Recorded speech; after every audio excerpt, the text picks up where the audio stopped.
Okay, I started recording.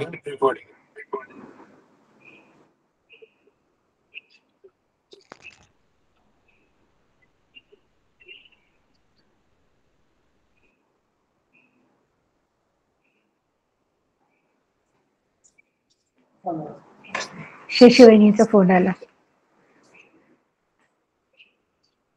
घ्यायचा. Hello बहिणी, आपण जोडले जात आहोत. हा, फोनवर. हा, नाही पाऊस नाही, म्हणजे येतो जातो कधी पण सर येते, कधी पण जाते.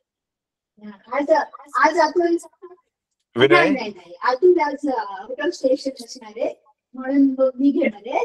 हा, मी फिल्मोनाच्या पत्राचा अभ्यास घेणार आहे. हा, Vinay, recording चालू केलंय. We can start the session, yeah. नाही, तुम्हाला काही लिंक आहे का त्यांना? ग्रुपमध्ये तुम्ही आहात, तिथेच आहे. कुठे ऑन करायचं सांग ना त्यांना. सापडलं तुम्हाला? जॉईन कसं व्हायचं? हा, ओके. ते अजून पाहते तर सांगायचं अजून गाणं घालायचं ना. या चालू करा. रेकॉर्डिंग सुरू केलंय. विनय, रेकॉर्डिंग सुरू केलंय. You can start.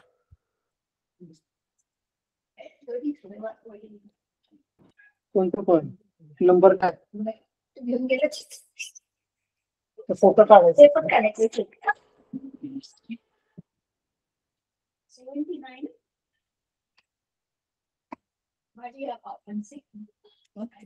पापांचा कंठ तुम्ही.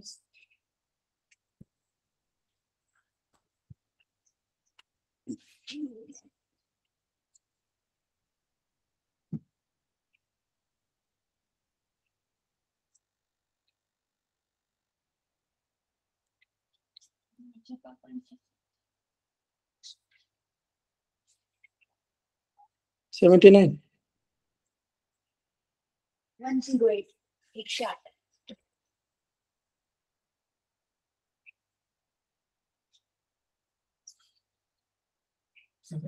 काय 108? दोन्ही पण पहिलं कोणतं? 79. तो काढतोय ना फोटो. 108 पण त्याच्या खाली पण काढतात.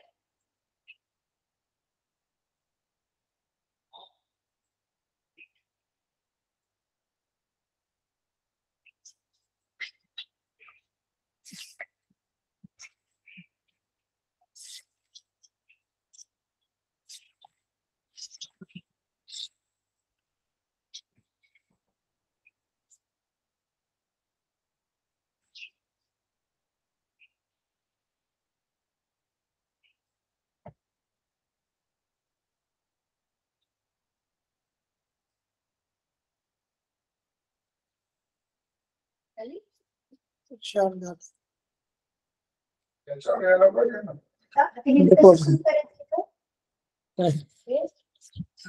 मी शेअर करणार स्क्रीन. तू कनेक्ट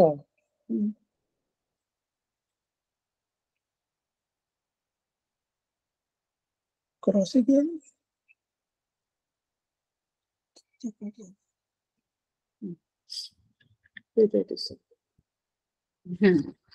छान झालं.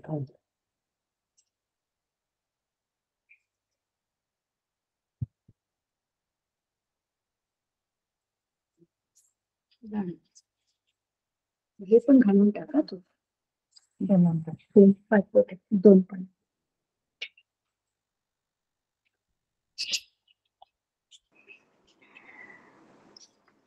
मी स्क्रीन शेअर करणार.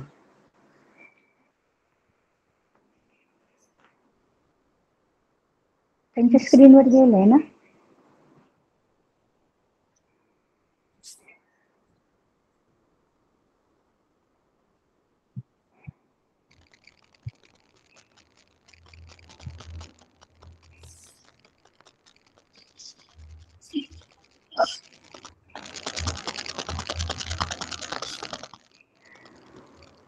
काय रे?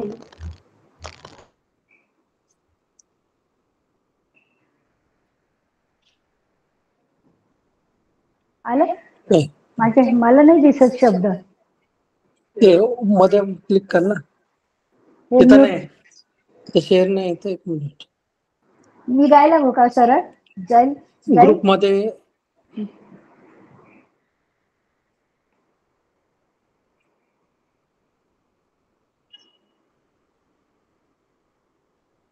इथं बस ना. उशीर होतोय.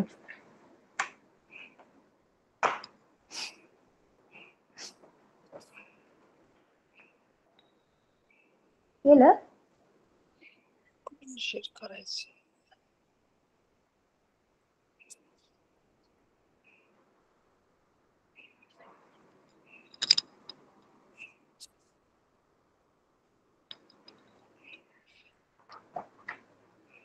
त्यांना सांग ग्रुपवर गाणे पाठवले ते आपण चालू. हा. आपण ग्रुप वरती गाणं पाठवलेली आहेत ना, ती आपण सुरू करू. सुरू करायच्या आधी आपण कोणीतरी प्रार्थना करूया. रोहिणी करते का? हो हो हो हा कर कर. प्रार्थना करू. स्तुतीस पात्र आणि बाई असते जे माझ्या महान आणि जीवन परमेश्वरा गेल्या सबंध आठवड्यामध्ये दे बापा तो आमच्या संगती राहिलेल्या सर्व प्रकारच्या प्रभू संकटापासून दुःखापासून अरिष्टापासून तो आमचं संरक्षण केलं दे बापा.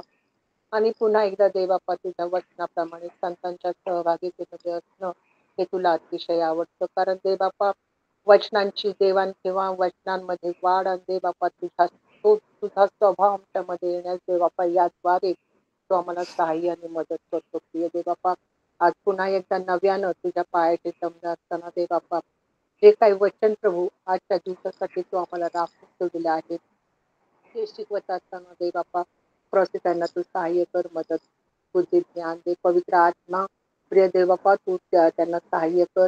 त्यांना शिकवणारं अंतःकरणानं आम्हाला समजणारं मन दे तू अशी प्रार्थना आणि विनंती करते. पुन्हा एकदा धन्यवाद देते दे बापा.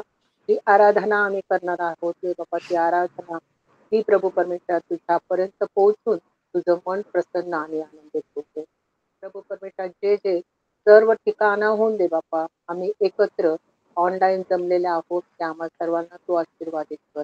अजूनही प्रभू ज्यांना जुळण्याची इच्छा आहे त्यांचे प्रभू परमेश्वरा काही अडखळण असेल तर ते प्रभू येशूच्या नावात काढून टाकायची प्रार्थना करते. धन्यवाद या संस्कृतीचा यज्ञ अर्पण करून प्रार्थना प्रभू येशूच्या नावात मागते म्हणून जय बाप्पा. आमेन. आमेन. आपला जो विषय आहे त्या विषयाला धरूनच ही 2 गाणी आहेत म्हणून आपण ही दोन्ही गाणी म्हणूया. पहिलं गाणं आपलं आहे माझी या पापांचे कंटक मस्तकी. ग्रुप मध्ये आहे गाणे. हा सांग त्यांना. हा तिथं ग्रुपवर टाकलेली आहेत, सापडतील तुम्हाला.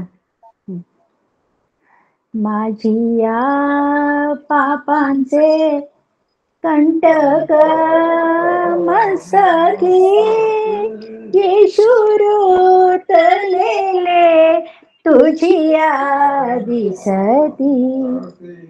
माझी हस्तांचे पापही दिसते तुझी हाती किरीलेले फिरते. माझी या पापांचे कंटक मस्तकी. माझ्या हृदयाची घाण ही वाहते कुशीतून तुझ्या भूमीशी पडते. वाकुळे आचरण माझे दिसते तुझी चरणी खिळलेले फिरते. माझी या पापांचे कंटक मस्तकी येशू रुतलेले तुझी दिसती. मार्ग सत्य व जीवन तू मजला लाभला जसी प्रभो तारका प्रेमला पंच प्राण वाहिले मी तुझला सोडी पापे माझी मजशी मंगला माझी या पापांचे कंटक मस्तकी तुझी या मरणी पावलो मृत्यू मी जुने पण तुझ्या कबरी ठेवूनी तुझी या पुनरुत्थानी मी उठूनी झालो नीतिमंत ख्रिस्ता तुझ मधुनी माझी या पापांचे कंटक मस्तकी तले तुझी मस्तकी. 108 गाऊया. माझ्या पातकांची केली माफी ही मला. बघ दुसरं. माझ्या पातकांची केली माफी मला केली माफी मला माझे दोष मला दिसले प्रभू येशूने दाखविले खोल खोल सागरी बुडले माफी मला केली माफी मला माझ्या पापांसाठी दिला प्रभू स्तंभी केला सर्व दंड त्याने भरला माफी मला केली माफी मला माझ्या पातकांची केली माफी मला केली माफी मला गेला येशू स्वर्गी गेला सर्व शीशांनी पाहिला ही सुवार्ता कळवा सकला प्रेम बोलला येशू प्रेमी बोलला माझ्या पातकांची केली माफी मला केली माफी मला.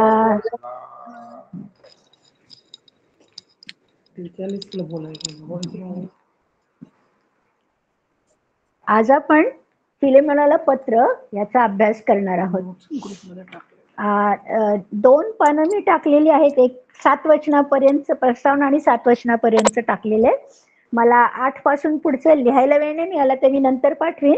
इथे घेईन मग किती होईल मला माहित नाही म्हणून आपण एवढं तर 7 वचनांचं तर पाठवलंय. 8 वचनानंतरचं मी लगेच रात्री पाठवून देईन. फिलेमोनाला पत्र हे नाव पाहिल्याबरोबर आपल्याला काय वाटतं या शीर्षकावरून हे कोणाला लिहिलेलं आहे पत्र?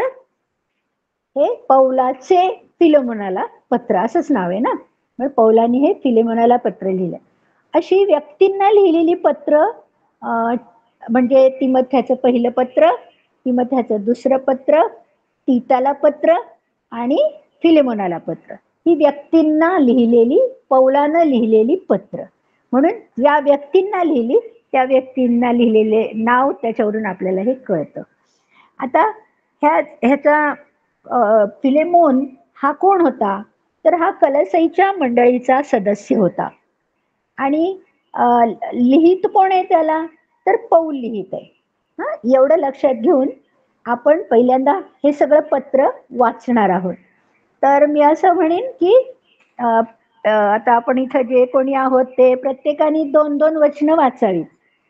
किंवा मी असं करते, शशीबाईनी तुम्ही काय करा, 1 ते 3 वाचा. रोहिणी तू 4 आणि 5 वाच. मग बरं. असं सगळे हो. 2-2 हा. रोड मग सुभाष दादा 6 आणि 7 वाचतील. मग मी 8 आणि 9 वाचेन. मग रश्मी 10 आणि 11 वाचेल. असं 2-2. आणखी कोण आहे, कोण आहे मला इथं नावाने, मोहित तू आणि तुझी पत्नी तुम्ही दोघं 2-2 वाचा. असं घ्या, ओळीनी सुरू करू आपण. पण मला असं वाटतं मी सुभाष दादा पहिल्यांदा संपून टाकतो, म्हणजे तुमचा गोंधळ नाही होणार. तुम्ही सगळे आपसामध्ये पटापट 2-2 वचनं वाचा. असं संपूर्ण पत्र आधी वाचून टाकू, मग तुम्हाला मी प्रस्तावना घेताना पण सगळं काही समजून येईल. आधी वाचून घेऊ आपण. तर पहिली 2 वचनं आणि मग पहिली 3 वचनं आणि मग पुढची 2 वचनं जसं सांगितलं मी तसंच वाचा. चला, हा, मी वाचते पहिल्यांदा. आमचा प्रिय सहकारी फिलेमोन ह्यास, अच्छा माईक चालू करा सुभाष. तुम्ही 1 ते 3 वाजता, मी 4-5 वाजते. मी 1 ते 3 वाजते, तुम्ही 4 आणि 5 वाजता. तो माईक सुरू करतोय कारण तुमचा. अच्छा, मी वाचू 1 ते 3. हा, ओके. बरं. हा, मी वाचते. हा, पहिली 3. सॉरी, आम्हाला हे सगळं अरेंज करायला त्रासच होतोय, तुम्हाला डिस्टर्ब होतोय. हा. आमचा प्रिय सहकारी फिलेमोन ह्यास, तुला आमची बहीण अफिया हिला, आमचा सहसैनिक अर्खिप याला व तुझ्या घरात जमणाऱ्या मंडळीला, ख्रिस्त येशूचा बंदिवान पौल व आपला बंधू तिमोथेय ह्यांच्याकडून, आपला पिता देव व प्रभू येशू ख्रिस्त ह्यांच्यापासून तुम्हाला कृपा व शांती असो. आता 4 आणि 5 सुभाष. 4 आणि 5. हे माझं पंडित रमाबाईचं ट्रान्सलेशन आहे. मी आपल्या प्रार्थनांमध्ये सर्वदा तुझी आठवण करून माझ्या देवाची उपकार स्तुती करतो, कारण प्रभू येशूवर आणि सर्व पवित्रांवर तुझी जी प्रीती आहे व तुझा जो विश्वास आहे त्यामध्ये मी ऐकतो. आता 6 आणि 7 कोण? यासाठी की तुम्हामध्ये जे काही चांगले आहे त्याचे ज्ञान झाल्याने तुझ्या विश्वासाचे भागीपण ख्रिस्तासाठी सफळ व्हावे. तुझ्या प्रीतीने मला फार आनंद व सांत्वन झाले, कारण हे बंधू तुझ्या हातून पवित्र जनांच्या जीवाला विश्रांती मिळाली आहे. 8 आणि 9 पुढे कोण? मोहित बसतो. गाडी चालवतो. बरं, कोणी गाडी चालवते, कोण काय असं आहे वाटतं. तर मग शशीबाईनी तुम्ही वाचा 2 वचनं, मग आपण चौघच 2-2 वचनं वाचू, कारण हे नाही आहेत. बरं, मग आपण रोहिताई वाच. कोण आहे? शियाना वाच. हा, वाच. हा, वाच. 10 वाचते. हा, वाच. मी बंधनात असता ज्याला आध्यात्मिक जन्म दिले ते माझे लेकरू अनिसेम याच्याविषयी तुला विनंती करीतो. तो पूर्वी तुला निरुपयोगी होता, तरी आता तुला व मलाही उपयोगी आहे. त्याला म्हणजे खुद्द माझ्या प्राणालाच मी तुझ्याकडे परत पाठवलं आहे. सुवार्तेमुळे मी बंधनात पडलो असता तुझ्याऐवजी माझी सेवा त्याने करावी म्हणून त्याला जवळ ठेवण्याचे माझ्या मनात होते. तुम्ही तरी तुझ्या संमतीशिवाय काही करणे मला बरे वाटले नाही, यासाठी की तुझा उपकार जुलमाने झाल्यासारखा नसावा, तर खुशीने केलेला असावा. 15-16 सुभाष.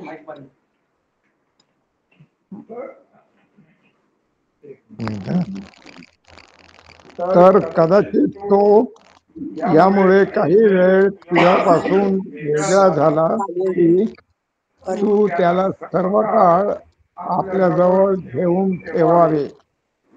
तो आतापासून दासासारखा नव्हे तर दासापेक्षा अधिक म्हणजे प्रिय भाऊ असा व्हावा.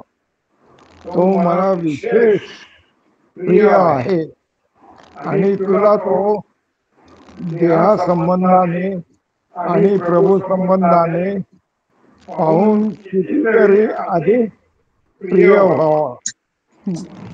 रोहिताई, यास्तव जर तू मला भागीदार समजतोस तर तो मीच आहे असे मानून त्याचा अंगीकार कर. त्याने तुझे जे काही नुकसान केले असले किंवा त्याकडे तुझे काही देणे असले तर ते माझ्या खाती मांड. हा माझ्या पौलाचा स्वदसूरचा लेख आहे. हे मी फेडीन. शिवाय तू स्वतः माझे ऋण आहेस, पण मी हे तुला म्हणत नाही. हे बंधो, प्रभूच्या ठाई माझ्यावर एवढा उपकार कर. माझ्या जीवाला ख्रिस्ताच्या ठाई विश्रांती दे. वाच रोही, सियोना वाच 21 पासून. हो, तू हे मान्य करशील अशा भरोशाने मी तुला लिहिले आहे आणि मला ठाऊक आहे की मी जे म्हणतो त्यापेक्षा तू अधिकही करशील. 22 वाच. त्यातल्या त्यात मी राहण्याची व्यवस्था करून ठेव, कारण तुमच्या प्रार्थनांच्या द्वारे माझे तुमच्याकडे येणे होईल अशी मला आशा आहे. ख्रिस्त येशूमध्ये माझा सहबंदीवान एप्रास आणि माझे सहकारी मार्क, अरिस्तार्क, देमास व लूक हे तुला सलाम सांगतात. आपला प्रभू येशू ख्रिस्त याची कृपा तुमच्या आत्म्याबरोबर असो. आमेन. आमेन. आता थोडस आपण मगाशी पाहिलं, हे फिलोमेनाला पौलानं लिहिलेलं पत्र आहे. हे ह्याच्यावरून आपल्याला स्पष्ट दिसतंय. आता अशी हे पत्र पौलानं तुरुंगातून लिहिलेलं आहे. अशी 4 पत्र तुरुंगातून त्यानं साधारण 60 ते 62च्या काळामध्ये लिहिली. आणि ते म्हणजे फिलिपाईकरास पत्र, कलोसईकरास पत्र, इफिसकरास पत्र आणि फिलेमोनाला पत्र. ही तुरुंगातून लिहिलेली पत्र आहेत. इसवी सन 60-62च्या दरम्यान पहिल्या मंडळीनं ही पौलाची पत्र म्हणून सर्वानुमते नव्या कराराच्या संहितेत मान्य केली होती, कॅननमध्ये मान्य केली होती. मग 170 साली ती पुन्हा संहितेत त्यांची मान्यता मुकरर झाली. म्हणजे महत्वाचं काय आहे की शेवटचा जो शिष्य आहे योहान, त्याचं मरण होण्यापूर्वीच मंडळीने ही सर्व पत्र नवा करार म्हणून त्यामध्ये मान्यता देऊन ती स्वीकारलेली होती. आणि 170 साली हा नवा करार पुन्हा एकदा त्या सर्व ग्रंथसंहितेला मान्यता देणारा झाला होता. पौलाची पार्श्वभूमी आपण थोडीशी पाहू. हे पौल लिहिते, तर कोण आहे पौल? काही लोकांना माहित नसेल आपल्या गटामध्ये, म्हणून थोडक्यात त्याची माहिती मला सांगणं भाग आहे, कारण इथं पौलाने लिहिलेले ते पत्र आहे. तर पौलाने 13 पत्रे लिहिलेली आहेत. आणि यामध्ये त्याचं पूर्वीचं नाव शौल नाव होतं, ते हिब्रू नाव होतं. आणि आता पौल हे नाव आहे ते त्याचं ग्रीक नाव आहे. आणि ख्रिस्ताच्या जन्मसमयीच पौलाचा जन्म झाला होता. म्हणजे तार्स इथं आता जे तुर्कस्थान आहे तिथं किल्किया म्हणून प्रांत होता. आणि आशिया मायनरमध्ये तार्स हे खूप महत्वाचं महानगर होतं आणि तिथं याचा जन्म झाला होता पौलाचा. आरंभीचे बहुतेक आयुष्य त्याचं यरुशलेमात गेलं, कारण रब्बी गमलिएल म्हणून जो होता त्याच्या हाताखाली त्याला शिक्षण घ्यायला त्याच्या वडिलांनी ठेवलं होतं. आणि पौल हा कडक धर्मपालन करणारा परुषी होता. याविषयी तो स्वतः 2 करिंथ 11 अध्याय 32 ते 33 मध्ये लिहितो. मी काही वचनं तिथं टाकलेली आहेत की तुम्ही ती स्वतः वाचून नंतर ते खात्रीला पाहून घ्या. त्याचा पुनर्जन्म दिमिश्काच्या वाटेवर झाला. म्हणजे येशूची ओळख त्याची दिमिश्काच्या वाटेवर इसवी सन 33 ते 34च्या दरम्यान झाली. म्हणजे येशू ख्रिस्त वधस्तंभी 30 साली गेला आणि 33 ते 34च्या दरम्यान पौलाचं तारण झालं. आणि ही अद्भुत कथा त्याच्या तारणाची मोठा चमत्कार झालेली प्रेषितांची कृत्य 9 मध्ये आपण पाहतो. आणि ह्या पूर्वी तो ऍक्च्युली ख्रिस्ती लोकांचा छळ करणारा होता, कारण हा अत्यंत कडक परुषी असल्यामुळं येशूच्या मार्गाचा तो अत्यंत द्वेष्टा होता. त्याला तो नियमशास्त्राचा विरोधक मानत होता आणि म्हणून तो ख्रिस्ती लोकांना छळ करत होता, कारण त्याला येशूच समजलेला नव्हता. ज्या येशूविषयी जुना करार सांगतो तो येशू हा नाही असं त्याला वाटत असल्यामुळं तो येशूच्या मार्गाला विरोध करणारा होता. आणि त्याचं इतका महत्वाचं स्थान या परुषांमध्ये होतं की त्याला धर्मपुढाऱ्यांकडून लेखी परवानगी होती की त्यांनी छळ करू दे ख्रिस्ती लोकांचा, कारण कोणी यहुदी लोक धर्मपुढारी जे यहुदी होते त्यांना ख्रिस्ती मार्ग हा आवडत नव्हता. त्यांना ख्रिस्ताचा हा चाललेला लोकांकडून होत असलेला स्वीकार त्यांना मान्य नव्हता, म्हणून ते विरोध करणारे होते. म्हणून त्यांनी परवानगी दिली की तुला काय अमानुष छळ करायचा तो कर. तर तो अक्षरशः ख्रिस्ती लोकांना धरून तुरुंगामध्ये टांबायचा, घेऊन जायचा, स्वतः धरून लोकांबरोबर आपले लोक घेऊन त्यांना धरून घेऊन अमानुष छळ करून त्यांना डांबायचा आणि मग तिथेही त्यांचा छळ व्हायचा. असं त्यात त्याला खूप आनंद वाटायचा हे करण्यात. त्याला ख्रिस्ती धर्म संपवायचाच होता. अशा प्रकारे पेटलेला होता. नुसतंच पत्र घेऊन जाणारा नव्हता, तर स्वतः त्या कामात अत्यंत हिरिरीने भाग घेऊन अमानुषपणे छळ करायला तो द्वेषाने निघाला होता, हे तो स्वतः साक्ष देताना सांगतो. त्यांनी त्याचं ही जी घटना 9व्या अध्यायात झालेली ना प्रेषितांच्या कृत्यामध्ये, ती तुम्हाला पुढे अनेक वेळा त्याला साक्ष द्यावी लागली. त्याच्यात 3-4 वेळा झालेल्या साक्षीमध्ये प्रेषितांच्या कृत्यात तुम्हाला वाचायला मिळेल. त्यात अधिक तपशीलवार तो प्रत्येक वेळा सांगतो काही ना काही. असा हा तो प्रेषितांची कृत्य 9व्या अध्यायात त्याचं परिवर्तन झालं. तो निघाला होता ख्रिस्ती लोकांना धरायला दिमिश्काला, आणि वाटेने जात असतानाच त्याला प्रभू येशूनी स्वतःच दर्शन दिलं आणि त्यांनी तो प्रभू येशू आहे हे ओळखलं. कारण जेव्हा त्यांचा संवाद झाला त्या संवादात त्याला कळलं की ही वाणी तर जुन्या करारात जो पिता बोलत होता तीच वाणी, ज्या येशूचा तू छळ करतोस तो मीच आहे, असं जे वाक्य येशू बोलला तो मीच आहे, हे शब्द जे आहे ते मी आहे या शब्दावरून त्याचा पालट झाला. कारण त्याला कळलं हा मी आहे, हा देव म्हणजे माझा यहोवा देव आहे, त्याचं नावच मी आहे आणि ही वाणी मला सांगते तो मी आहे. आणि मी आहेचा द्वेष करतो, त्याचा मी छळ करतो, हे ख्रिस्ती लोक नाही करतो म्हणजेच ते सत्य लोक असलेले पाहिजेत आणि मी तर भयंकर चूक कर. एवढा सगळा विचार करण्यापर्यंत एवढं मोठं काही सगळा वृत्तांत सगळा जुन्या करारातला त्याच्या डोळ्यासमोर खळखळ गेला आणि त्याची इतकी पूर्ण खात्री झाली का येशू म्हणजे हा जुन्या कराराचा माझा देवच आहे. आणि म्हणून तो ताबडतोब तिकडं पडला. आणि ती कथा तुम्ही वाचल्यावर त्यांचा झालेला संवाद वाचा, कारण ते केल्यावर आपण फिलेमोनाच्या पत्रापर्यंत येऊ शकणार नाही, म्हणून आपण इथे थांबूया. आणि हे झाल्यावर त्याचं तारण झालं, मग त्याला नेण्यात आलं. नंतर त्या दर्शनामध्ये त्याची दृष्टी गेलेली, त्याला ती देवानी परत नीट व्यवस्थित दिली. त्यांनी 3 दिवस पश्चातापात घालवले आणि मग यहुदी लोकांनी त्याचा देवानी ऐन्या नावाच्या मनुष्याला उभं केलं, हनन्या नावाच्या, आणि त्याच्याद्वारे त्याला लोकांना खात्री पटवून दिली की हाला तुम्ही आपला द्वेष छळ करणारा समजू नका, तर तो आता प्रभूकडे पूर्ण वळलेला आहे हे मी खात्रीशीर सांगतो. आणि म्हणून मग लोकांनी त्याला, काही लोक विरोध करत होते, काही लोकांनी स्वीकार केला. अशा द्विधा मनस्थितीमध्ये तो तिथं राहत असताना देवानी त्याला मोठ्या छळातून सोडवण्यासाठी गावकुसावरून त्याला काढलं बाहेर आणि पाठवलं.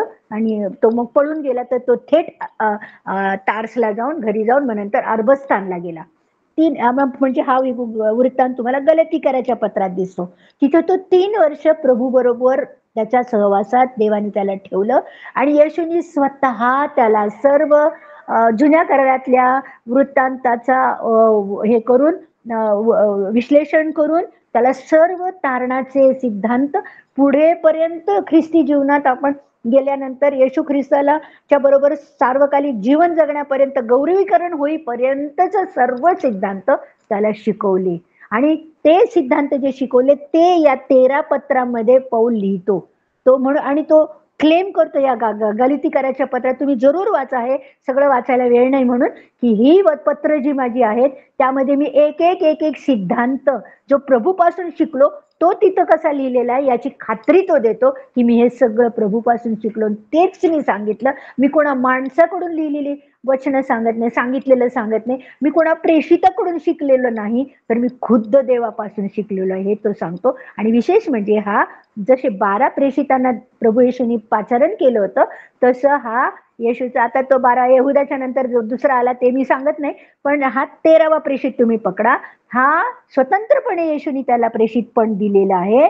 आणि कोणाचं प्रेषित पण दिले तर विदेशामध्ये सेवा करायसाठी खास तो निवडलेला प्रभूचा प्रेषित म्हणून तो स्वतःला ख्रिस्ताचा प्रेषित म्हणतो. आणि तुम्हाला ते शब्द तिथं सापडतील की देवानीच त्याला निवडून त्याला प्रेषित पण वेगळं करून प्रेषित होण्यासाठी वेगळं केलेलं आहे विदेशांसाठी, हे त्या 9व्या अध्यायाच्या वृत्तांतातच तुम्हाला सापडेल. म्हणजे वचनच याचा सर्व पुरावा आपल्याला देतं की तो येशूचा हा 13वा आपला प्रेषित आपल्याला दिसतो, जो खास विदेशामध्ये सुवार्ता प्रसार करण्यासाठी पाठवलेला.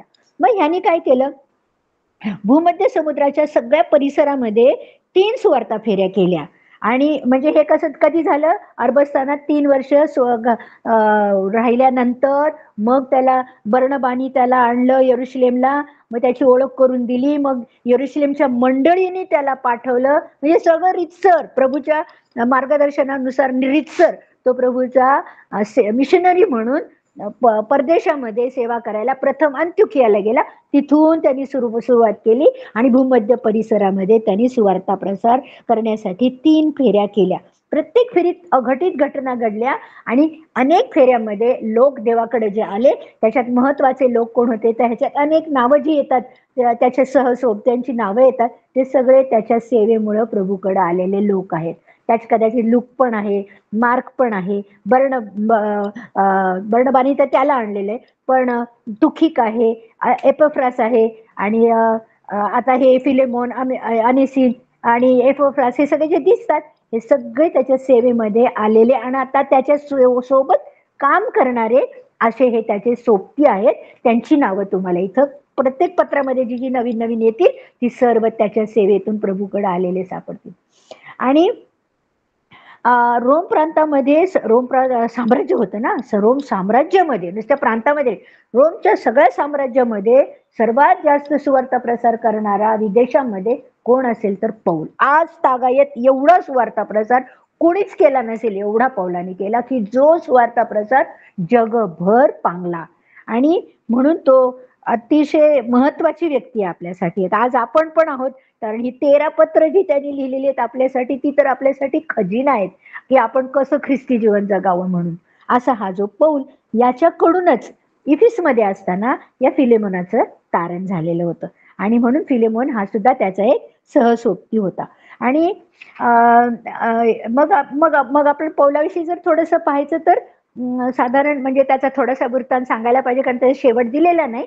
म्हणून पौलानी जी सुवार्तेचा प्रसार केला त्याची सगळा वृत्तांत प्रेषितांच्या 16व्या अध्यायापासून 13व्या अध्यायापासून 18व्या अध्यायापर्यंत 3 फेऱ्यांचा वृत्तांत आहे. आणि त्याच्यानंतर त्याच्यावर खोटा आरोप करून यहुद्यांनी त्याला कैद केलं आणि त्याला रोमच्या ताब्यामध्ये दिलं. आणि त्यांच्या ताब्यामध्ये दिलेला असताना तो ह्या शेवटच्या वेळेला म्हणजे 21 ते 28 प्रेषितांची कृत्य 21 ते 28 मध्ये तुम्हाला हा वृत्तांत दिसेल. हा शेवटचा त्याचा सगळा आयुष्याचा शेवटचा भाग आहे. तोपर्यंत त्यांनी सुवार्तेची सेवा केलीच केली, पण आता मात्र तो जे वरिष्ठ सगळे लोक आहेत, म्हणजे राजकारणातले लोक, धर्मपुढारी आणि अशांच्या संपर्कात येते. कारण काय चाललेलं, खटला चाललेला आहे त्याचा. त्या खटल्यामुळे यहुदी धर्मपुढारी आणि रोमी पुढारी, सुभेदार आणि शेवटी सम्राट असे त्यांच्या संपर्कात येऊन सगळ्यांपुढे त्यांनी सुवार्ता प्रसार केला, साक्ष दिली, येशूला उंचावलं. आणि शेवटी कुठंच त्याच्यावर कसलाच आरोप सिद्ध न होताना सुद्धा अखेर त्याला शिरच्छेद करण्यात आला. म्हणजे जसा येशू मरण पावला तसाच पौल पण मरण पावला. जसा येशू मरण पावला, जसा जगला तसेच त्याचे सगळे प्रेषित जगले. हा एक महत्वाचा भाग आपण त्याच्याकडून पाहतो. आता ह्या शेवटच्या या त्याच्या काळामध्ये त्याला आता कधी पण शिरच्छेद होऊ शकतो. अशा काळामध्ये असताना त्याला थोडा काळ सोडणार आणि नंतर पुन्हा अटक करून त्याला शिरच्छेद करणार, असा हा काळ आहे. त्या काळामध्ये तो ही पत्र लिहिते. म्हणजे तेव्हा त्याचं वय जवळजवळ 60 वर्षांचं झालेलं आहे. आणि अशा 60व्या वर्षापर्यंत असताना तो या नजर कैदेत असताना ह्या घटना सगळ्या तुम्ही पाहाल त्या घडलेल्या आहेत. अत्यंत खडतर प्रवास करत अनेक कटकारस्थानांना जीव घेण्या प्राणहानी होणाऱ्या अशा कटकारस्थानांना तोंड देत कसा देव त्याला सुखरूपपणे रोम मध्ये नेतो आणि त्याला सगळ्या सुभेदारांपुढं साक्ष द्यायला लावतो, येशूविषयी सत्य प्रगट करायला लावतो. ते ऐकतात हे आपल्याला वृत्तांत दिसेल. आणि शेवटी काय दिसेल तुम्हाला, तर तो शेवटी एका घरामध्ये राहून तिथं रोज शास्त्राभ्यास घ्यायचा, रोज तिथं लोक यायचे, रोज त्याच्याशी बोलायचे, रोज चर्चा करायचे. हे करायची त्याला परवानगी दिलेली होती. नजर कैदेमध्ये तो होता आणि या नजर कैदेतून तो हे पत्र लिहितो, असं हे दृश्य आहे. आणि शेवटी त्याचा शिरच्छेद इसवी सन 65 ते 67 दरम्यान झाला. पौल हा काय खूप शारीरिकदृष्ट्या फारसा प्रभावी नव्हता, पण पौलाला पवित्र आत्म्याचं बळ एवढ्या मोठ्या प्रमाणात होतं की त्याला अत्यंत सन्मान होता. सगळीकडे सन्मानाने त्याला लोक पाहत होते. आणि देवाने त्याला सिद्ध करून दाखवलं की माझी कृपा तुला पुरी आहे. हे वचन त्याला देवाने दिलं होतं प्रेषितांच्या कृत्यामध्ये. आणि तेच त्यांनी आयुष्यभर त्याला दाखवून दिलं, माझी कृपा तुला कशी पुरी आहे. त्यांनी सोसलेले संकट तुम्हाला 1 कोरिंथच्या 11व्या अध्यायात सापडतील. आणि त्या एवढी संकट असताना अखेर तो तिमोथेचं पत्र, हे पण असंच शेवटी लिहिलेलं पत्र, या फिलेमोनानंतर तिमोथेचे लिहिली पत्र, तर ते शेवटचं पत्र. त्याच्यात तो एक वाक्य बोलतो 2 तिमोथी 4:7 मध्ये की जे सुयुद्ध ते मी केलं आहे, धाव संपवली आहे, विश्वास राखला आहे. आता माझं जे राहिलं ते फक्त मला नीतिमत्वाचा मुकुट मिळायचं मला राहिलेलं आहे. ही तो स्वतःविषयी साक्ष देऊ शकला. असा तो आपल्या कामाबद्दल समाधानी आहे. कुठल्या कामाबद्दल? त्याला देवाने प्रेषितपणाच्या वेळेला जे काम दिलं, 9व्या अध्यायात जे काम केलं ते काम मी पूर्ण केलंय, याविषयी तो संतुष्ट आहे. त्याला काय सांगितलं होतं, तू विदेशांसाठी माझा काय पाठवलेला प्रेषित आहे, ते काम मी पूर्ण केलं, विदेशामध्ये पूर्णसेपणे सेवा माझी झालेली आहे, असं समाधानाने तो म्हणतो. आणि म्हणून तो म्हणतो मी जे सुयुद्ध ते मी केलंय, धाव संपवली, असा समाधानानं बोलू शकला.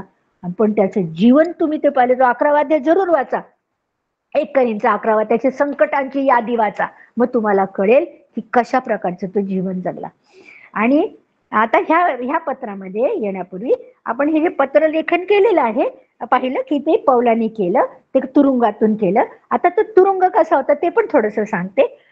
तो तुरुंग होता, ठीक आहे, ते जेव्हा त्या वचनात पण येईल तेव्हा सांगते. पण आता इथं मला हे महत्वाचं सांगायचंय की हे पत्र आणि कलसईकराचं पत्र आहे, ही 2 पत्र तुखिक नावाच्या मनुष्याला त्यांनी दिली. त्याच्या सोबती जो होता त्याच्याबरोबर हे सगळे तुरुंगात त्याला सोबत देणारे होते.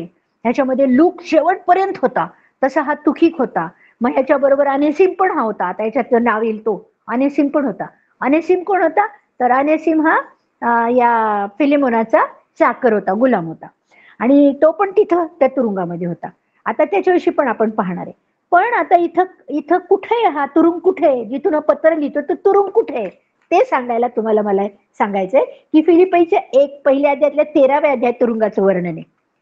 हा तुरुंग कैसराच्या राजवाड्याच्या तळघरामध्ये होता. आणि असं असून हा तुरुंग तिथून एक हे जात होतं, ड्रेनेज लाईन जात होती. ती ड्रेनेज लाईन ते तुरुंगाच्या वरून, म्हणजे तुरुंग खूप खाली होता, घाणेरड्या ठिकाणी होता, खडकात असा होता, आणि तिथून ती ड्रेनेज लाईन जात होती. सगळं घाण पाणी कधी पाझरायचं वगैरे, वास यायचा, थंडावा होता, खूप गारवा होता. आणि अशा ठिकाणी दट्टी ठिकाणी तो तुरुंग होता. आणि तिथं तो आहे. आणि तिथं कोण आहे त्याच्या सोबती, हे लोक येऊन जाऊन भेटणारे जे आहेत ते आहेत त्याच्या सोबती. आणि राजवाड्याचे हुजराती म्हणजे कैसराच्या घरचे लोक येऊन जाऊन जायचे, आणि सैनिक लोक येऊन जाऊन जायचे भेटून त्याला.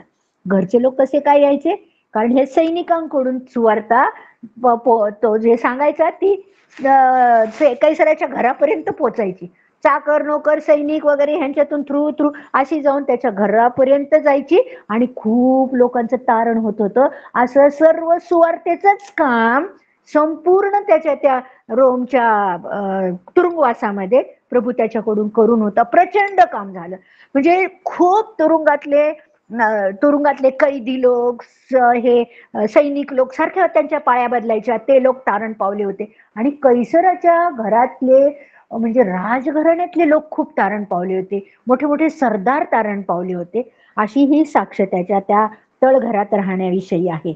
आणि म्हणून त्या तळघरात राहण्याच्या विषयी तो कुठेही तुम्हाला तक्रार करताना दिसत नाही. इथं घाण आहे, इथं वास आहे, इथं झोपायला नाही, इथं जागा नाही, इथं ओल आहे, इथं डास आहेत, का इथं उंदीर आहेत, हे काहीही तो सांगत नाही. आणि केवळ तो देवाच्या या कामामध्ये बिझी आहे. हे जेव्हा आपण पाहतो, मी ते एका पिक्चर मध्ये ते तुरुंग पाहिला आणि मला खरंच इतकं रडूच आलं. मला कसं काय तो इथं राहतो, बसतो, खातो, पितो, कसं करतो, कसं बोलतो. अशा ह्या पौलानं हे पत्र लिहिलंय तिथून. आणि लोक त्याला तिथं परवानगीने येऊन भेटत होते आणि त्याला पण लोकांना भेटायची तिथं परवानगी दिली होती, कारण त्याचा आरोपच सिद्ध झालेला नव्हता. पण तो कडक नजर कैदेत होता आणि तो कडक प्रकारच्या ठिकाणी तुरुंगात, म्हणजे फार त्या सम्राटाच्या खालीच तिथं त्याचा तो तुरुंग होता. एवढ्या कडक नजर कैदेच्या ठिकाणी तो होता. आणि आता ह्याची पार्श्वभूमी थोडीशी मला सांगायला पाहिजे की फिलोमोनाचं इफिसात तारण झालं होतं, बऱ्याच वर्षांपूर्वी झालं होतं.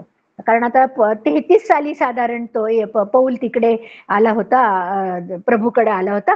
त्याच्यानंतर 3 वर्ष समजा तो अरबस्थानात होता. त्याच्यानंतर सुवार्ता फेऱ्या त्याच्या सुरू झाल्या.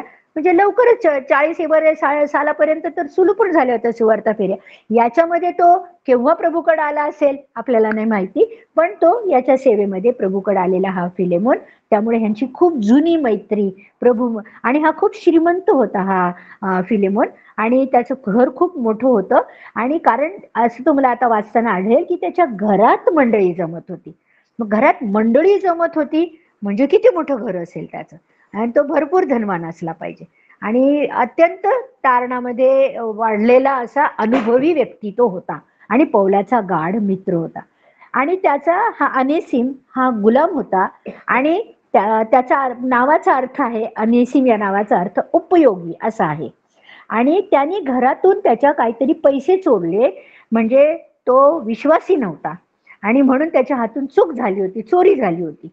आणि चोरी करून तो पळून गेला. म्हणजे अर्थात त्यांनी मोठी रक्कम काहीतरी चोरली असेल, बराच दस्तऐवज घेतला असेल. आणि हजारो गुलाम असे रोमला पळून गेलेले असायचे गुन्हेगार. मग असे गुन्हेगारांच्या मालकांकडून त्यांच्या तक्रारी यायच्या, त्यांना ते पकडायचे आणि मग ते तुरुंगात टाकायचे. आणि मग कारण ते गुन्हेगार, आणि म्हणून रोमी साम्राज्याच्या राजधानीत असंख्य गुलाम असलेल्या लोकांची संख्या होती. आणि वचनात दिलेलं नसलं तरी अनेसिम रोम मध्येच पौलाला भेटला असावा असं स्पष्ट दिसतं. आणि तो ख्रिस्ती झाला हे पण स्पष्ट दिसतं. हे तुम्हाला आता या वचनाचा अभ्यास करताना तुम्हाला कळून येईल. पण हा पळून आलेला जो गुलाम आहे त्याच्यावर आता हे पौलाचं खूप प्रेम जडलेलं आहे असं तुम्हाला या पत्रामध्ये वाचायला मिळेल. आणि त्याला आता पौलच त्याला रोम मध्ये ठेवू इच्छित होता त्याच्याबरोबर, पण विचार करून तो आपला विचार बदलतो आणि त्याच्याऐवजी त्याला परत आपल्या मालकाकडे जावं, आणि तो निर्णय जर त्याच्या मालकाने ठेवायचा नाही घेतला तर मग आपण आपल्याकडे ठेवावं, अशा प्रकारच्या विचारात तो असल्यामुळं तो त्याला पत्र देतो लिहून. आणि ते पत्र त्यांनी मालकाला द्यायचे आणि मालकाबरोबर बोलून त्यांनी आपला हा निर्णय काय आहे तो हे करायचंय, नक्की करायचंय कुठं राहायचं तो, असा पौलाचा हा बेत आहे. आता असं करायचं कारण काय, तर त्यांनी पौल जसं काय या अनेसिमला आपल्या धन्याशी आता तारण झाल्यावर, एवढी मोठी चूक केल्यावर परत जाऊन त्याच्या पुढे उभं राहायचं म्हणजे अनेसिमसाठी किती कठीण गोष्ट आहे. आणि हा एवढी माझी मोठी चोरी करून गेलेला आणि ह्याला मी स्वीकारायचं, ही गोष्ट फिलेमोनासाठी सुद्धा कितीतरी मोठी आहे.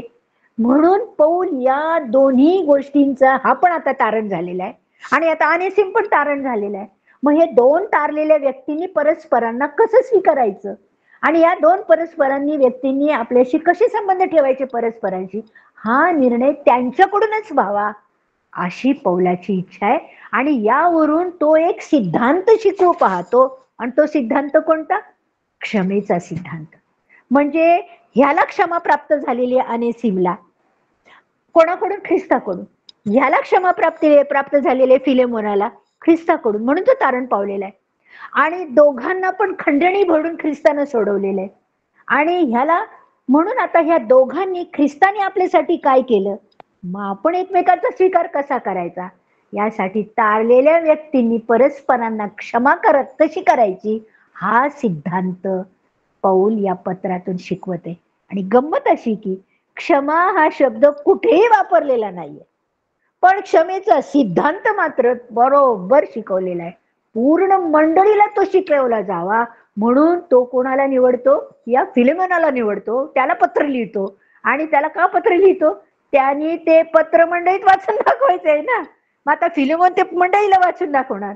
म्हणजे फिलेमोनाने ही क्षमेचा सिद्धांत प्रथम स्वतःमध्ये काय करायचं, आचरणात आणायचा. आणि त्या क्षमेला योग्य उत्तर कोणी द्यायचं? अनेसिमने पण द्यायचं. आणि म्हणजे त्याला रिस्पॉन्स तो क्षमेचा ऍक्सेप्ट करायचा.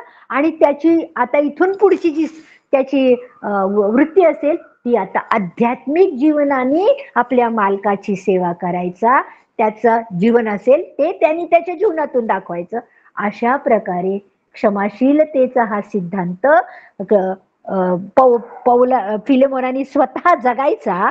आणि मग हे पत्र मंडळीला वाचून दाखवून तो त्यांना शिकवायचा. हा प्रचंड हेतू पौलाचा आहे असं आपल्याला यामधून दिसतं. आणि त्याला तो एकटं नाही पाठवत, हे विशेष करतो.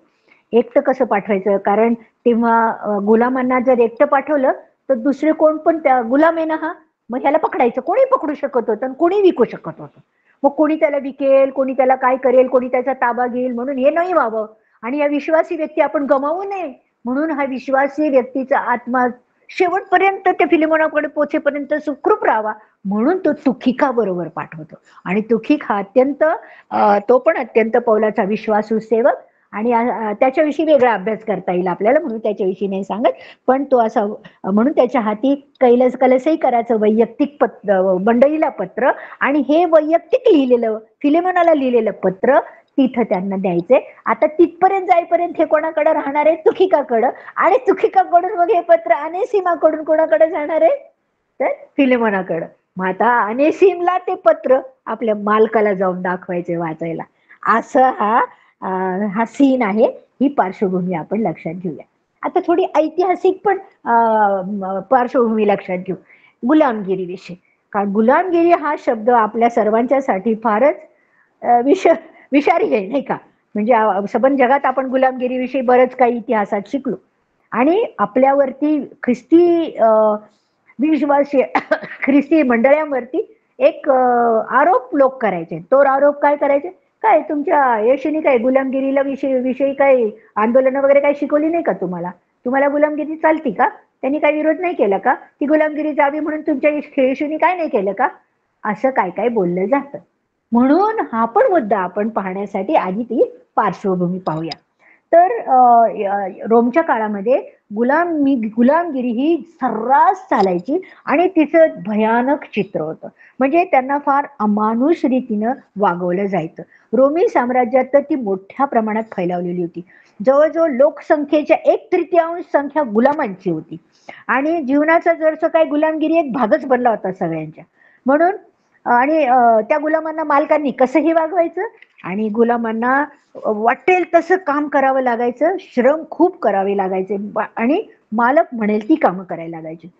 आणि पौलाच्या काळात तर गुलाम करून फुकट काम करून घेतलं जायचं. आणि तुम्ही बघाल तर खरं तर हे गुलाम कोण संगीतकार होते, कोण शिक्षक होते, कोण वैद्य होते, कोण कलाकार होते, कोण ग्रंथपाल होते, कोण हिशोबनीस होते, तर कोण घरगुती घरामध्ये आपल्या मालकाचा सर्व संसार चालवणारे कारभारी होते. म्हणजे हे कोणी शिकवलं होतं त्यांना? ही कला कुठून आली होती? हे मालक त्यांना शिकवायचे. त्यांचा जो व्यवसाय होता तो व्यवसाय ते गुलामांना शिकवायचे आणि पूर्ण शिकायचे. पण ते गुलाम त्यांच्या एकदम हातात असायचे, एकदम ताब्यात असायचे. त्यांना स्वातंत्र्य कशाचंच नसायचं. पण हे सगळं सुबकता वगैरे, कामाचं कौशल्य वगैरे सगळं शिकवायचे. म्हणजे गुलाम हे असे होते गुलाम. पण बहुतेक सर्व प्रकारचे उद्योग ह्या गुलामांनीच भरलेले होते. गुलामांना व्यक्ती म्हणून मात्र वागवलं जायचं नाही. ते धन्यांचे एक शस्त्र म्हणून त्यांना वापरलं जायचं. त्यांची खरेदी करायचे, त्यांची विक्री करायचे, त्यांना वारस म्हणून ठेवायचे, त्यांची अदलाबदल करायचे, त्यांना मालकाचं कर्ज फेडायला पिळवणूक करायचे, त्यांच्यावर अफाट अमानुष सत्ता हे मालक लोक चालवायचे. कधी कधी क्षुल्लक कारणासाठी हे मालक लोक भयानक शिक्षा द्यायचे. नव्या कराराच्या काळात मात्र गुलामांची स्थिती बदलू लागली. नव्या कराराच्या काळात म्हटल्यावर कुणाच्या काळात? आपल्या ख्रिस्ताच्या काळात ही परिस्थिती बदलू लागली. गुलामांची क्षमता जाणून मालक त्यांना सौम्यपणे वागवू लागले. मालक आपला उद्योगधंदा, कला गुलामांना शिकू लागले होते. मालक गुलाम हे परस्परांचे मित्र पण बनू लागले होते. पण हे झालं मी नंतरच सांगते. 20 साली एक घटना घडली. 20 साली काय झालं, रोमच्या सिनेटने एक नियम केला. तो असा नियम केला की एखाद्या गुलामांनी जर काही गुन्हा केला आणि त्याला जर वाटलं माझ्यावर हा अन्याय झालाय, तर त्या गुलामाला आपल्या अन्यायासाठी न्यायालयात जायला परवानगी आहे असा एक फतवा काढलेला होता. परवानगी दिली होती. ते एक चांगलं झालं होतं. त्यामुळे आता गुलाम आपल्या हक्कासाठी ही गोष्ट करू शकत होते. पण जिथं जाल तिथं काय होतं, मालकी मात्र जी होती ती त्यांना त्रासदायक ठरत होती. तरी त्यांना कायद्याचे फायदे सरकारकडून यामुळेच मिळू शकत नव्हते. जरी हा कायदा खटला चालवण्याचा त्यांना दिलेला होता तरी गुलामांना आपलं स्वातंत्र्य विकत घेण्याची पण मुभा यामध्ये त्यांना दिली होती. 20 साली काही गुलामांना धन्याकडून उत्तम वागवलं जाऊ लागलं. काही गुलामांना चांगली सेवा पण देण्यात येऊ लागली. पण त्यामुळे त्यांची स्थिती सुधारली होती. पण त्यांना सुरक्षितता मात्र नव्हती, त्याची हमी नव्हती. ती आता थोडीफार नव्या करारामध्ये त्यांना मिळू लागली. अनेक स्वतंत्र गुलाम गरिबीचं जीवन जगत होते. पण कारण त्यांना मिळकतच अशी मिळू शकत नव्हती. नव्या करारात थेट गुलामगिरीवर हल्ला का चढवला नाही असा प्रश्न आपल्याला येईल. तसं जर झालं असतं ना तर गुलामांनी खूप बंड केलं असतं मोठं, आणि त्यांना दडपशाहीनं, क्रूरतेनं त्यांच्या बंडाला सामोरं जावं लागलं असतं. आणि म्हणून त्या प्रकारचा मार्ग न स्वीकारता देवानेच हा मार्ग निर्माण केला. तो म्हणजे त्यांच्यामध्ये म्हणजे सुवार्तेच्या संदेशाविषयी गोंधळ उडू नये म्हणून त्यांच्यामध्येच सुवार्तेने बदल करायचा, लोकांमध्ये अंतःकरणात बदल करायचा. हा अंतःकरणात बदल झाल्यावर आपोआप जे वातावरण आहे तेच बदलून जाईल आणि उलट परिस्थिती निर्माण होईल. ही गोष्ट ख्रिस्ती धर्माने केली आणि त्यांनी दडपशाहीच्या, क्रूरतेच्या या मार्गापासून गुलामांना पण वाचवलं आणि मालकांना पण वाचवलं. आणि उलट या सुवार्तेने मालकांची अंतःकरण बदलायची, त्यांचं तारण करायचं आणि गुलामांचं पण तारण करायचं, हा मार्ग स्वीकारला. म्हणून तुम्हाला नव्या कराराच्या सगळ्या पुस्तकामध्ये जे काही वृत्तांत मिळेल त्याच्यामध्ये गुलाम पण लोक होते आणि कुलीन पण लोक होते, अज्ञानी पण होते, ज्ञानी पण होते, कलाकार पण होते आणि अकुशल कामगार पण होते, असं चित्र तुम्हाला दिसेल. उदाहरणार्थ येशूचे शिष्य सुद्धा साधे कोळी होते, पण पौल कसा होता, एकदम शिकलेला होता. अशा प्रकारे तुम्हाला खूप भिन्नता असलेले लोक एकत्र आलेले तुम्हाला दिसतील, एक जीवानी, एक मतानी. इवन मंडळी तुम्ही पाहता, प्रेषितांच्या कृत्यात 2:42 मध्ये वर्णन केले. काय केलं त्यावेळेला त्यांच्या छळ होत असे, पण मंडळी काय प्रार्थना करण्यात, सहभागिते, एकत्र येण्यात, प्रभोजन घेण्यात तत्पर होती. त्यांच्याकडे पाहून लोक प्रसन्न होते. हे सगळं पाहिल्यावर आपल्याला दिसतं. आणि त्यांचे सर्व सामायिक होते. म्हणजे काय, जे श्रीमंत होते त्यांनी आपली सर्व संपत्ती एकत्र आणली होती. ते सगळे एकत्र राहत होते, एकत्र खात पित होते, कोणाला काय गरज आहे ते सगळं तिथे पुरवली जायची. असं हे वेगळं जीवन पाहून कळून येतं की मालक आणि धनी यांच्यातले संबंध किती वेगळे झाले होते, स्वर्गीय संबंध झाले होते. त्यांच्या घरात अंतःकरणात स्वर्ग निर्माण झाला होता येशूच्या वास्तव्याने, त्या गुलामांच्या अंतःकरणात आणि त्या मालकांच्या अंतःकरणात. म्हणून हे सुंदरसं चित्र आपण मंडळीमध्ये झालेलं पाहतो. आणि अशा मंडळामधून आलेले हे कोण आहे? कलसीच्या मंडळीतून आलेला हा कोण आहे? हा फिलोमोन आहे. अशा ह्या कलसीच्या मंडळीतल्या फिलोमोनाचा हा कोण आहे? गुलाम, हा नेसिम आहे. अशा ह्या मंडळीतून आलेले हे कोण आहे? तुखिक. म्हणून पौलाकडे पण ते मदत करायला तिथं आलेले आहेत. तिथं शेवटपर्यंत त्याच्या हातात शेवटचा काळ आलाय तरी हे लोक तिथं आहेत. आणि पौल त्यांना पाठवते. आता पत्र लिहितून पाठव, याला पाठव तिकडं, त्याला पाठव तिकडं, तिमोथीला पाठवलं इफिस मध्ये पाळक पण करा, असं एकेकाला पाठवून देतो. आणि अखेर फक्त लूक आणि पौलच शेवटी राहतो. आणि मग पौलाचा शिरच्छेद होतो. म्हणून तो लूक तिथं त्यावेळेला तिथं आहे, एवढंच दिसतं, बाकी कोणी दिसत नाही आपल्याला. असं म्हणजे हे त्यांचे संबंध आपल्याला दिसतात. हे महान काम, गुलामगिरीवर हल्ला न चढवता गुलाम आणि मालक या दोघांना बदलून ती गुलामगिरी अशी अंतःकरणातूनच घालवून टाकायची, हा त्याचा सिद्धांत. दुसरी गोष्ट, पण आपल्याला कुठली तरी दुसरी गुलामगिरी आली, पण ती कशी आली? स्वेच्छेने आली. आपण आहोत ना गुलाम. इथेही आता पाहू आपण गुलाम. कोणाचे गुलाम? आपण येशूचे गुलाम आहोत. आणि आनंदाने स्वीकारलेली गुलामगिरी आहे. कारण का? त्यात आम्हाला सुरक्षितता आहे, त्यात आम्हाला आशीर्वाद आहे, त्यात आम्हाला येशूचं राज्य आहे, त्यात आम्हाला स्वर्गाचं वारसत्व आहे, त्यात आम्हाला सगळं सगळं काही मिळालेलं आहे. म्हणून मिळणार आहे, आपण प्रत्यक्ष ते उपभोगणार पण आहोत. म्हणून आपण गुलामगिरी पत्करतो. ती सैतानाची नाही, तर आपण पत्करलेली गुलामगिरी आहे येशूची. म्हणून गुलामगिरी आहे, पण आवडती गुलामगिरी आहे. आणि ही गुलामगिरी आपल्याला सैतानाची नाहीये, त्यातून बाहेर काढलेले हे याच्यामध्ये आपल्याला स्पष्ट करून दाखवलेले. आणि गुलाम आणि मालक दोघांच्या अंतःकरण बदलण्याचं काम या झालेलं. आणि आता ते आपण कसं व्यवहारात कसं वापरायचं ते आपण या पत्रामध्ये शिकतो. आता आपण पत्राच्या रूपरेषेकडे वळूया. पहिल्या 2 वचनामध्ये तुम्हाला आढळेल की अभिवादन केलेलं आहे, म्हणजे सगळ्यांना काय सलाम दिलेला आहे. आणि त्या काळात पत्र लिहिण्याची पद्धत होती. जो पत्र लिहितो तो स्वतःचं नाव त्याच्यामध्ये घालायचा, कोणाला पत्र लिहितो ते पण त्याच्यामध्ये घालायचा. आणि हा महिना जो आहे तो तुम्हाला पौलाच्या 13 पत्रामध्ये तुम्हाला दिसेल की ते कोण लिहितं, कोणाला लिहितं, आणि त्यातली काही ठराविक वाक्य जे ती प्रत्येक पत्रात आलेली आहेत हे तुम्हाला दिसेल. तर ह्या 1 ते 3 याच्यामध्ये तुम्हाला दिसेल अभिवादन. 4 ते 7 या वचनामध्ये तुम्हाला दिसेल क्षमा करणाऱ्याचं चारित्र्यशील कसं आहे ते तुम्हाला दिसेल.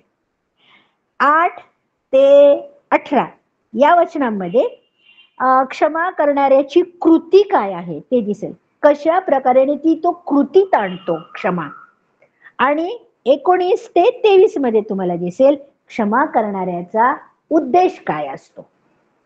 आपण या दृष्टीने आता या वचनाकडे बघू.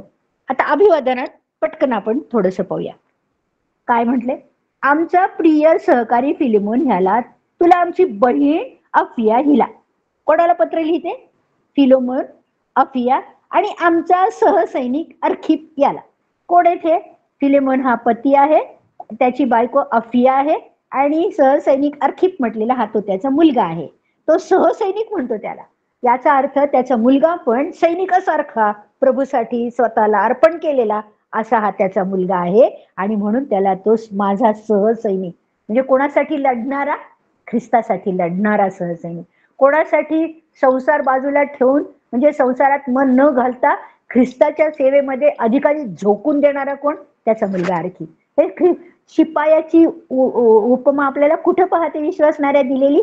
2 तिमोथीमध्ये आपण ही उपमा पाहतो. शशिवहिनींचा फोन आहे विने. हॅलो, काय रे? नाही द्यायचा. बरोबर बरोबर बरोबर. मग आता कसं करायचं आता?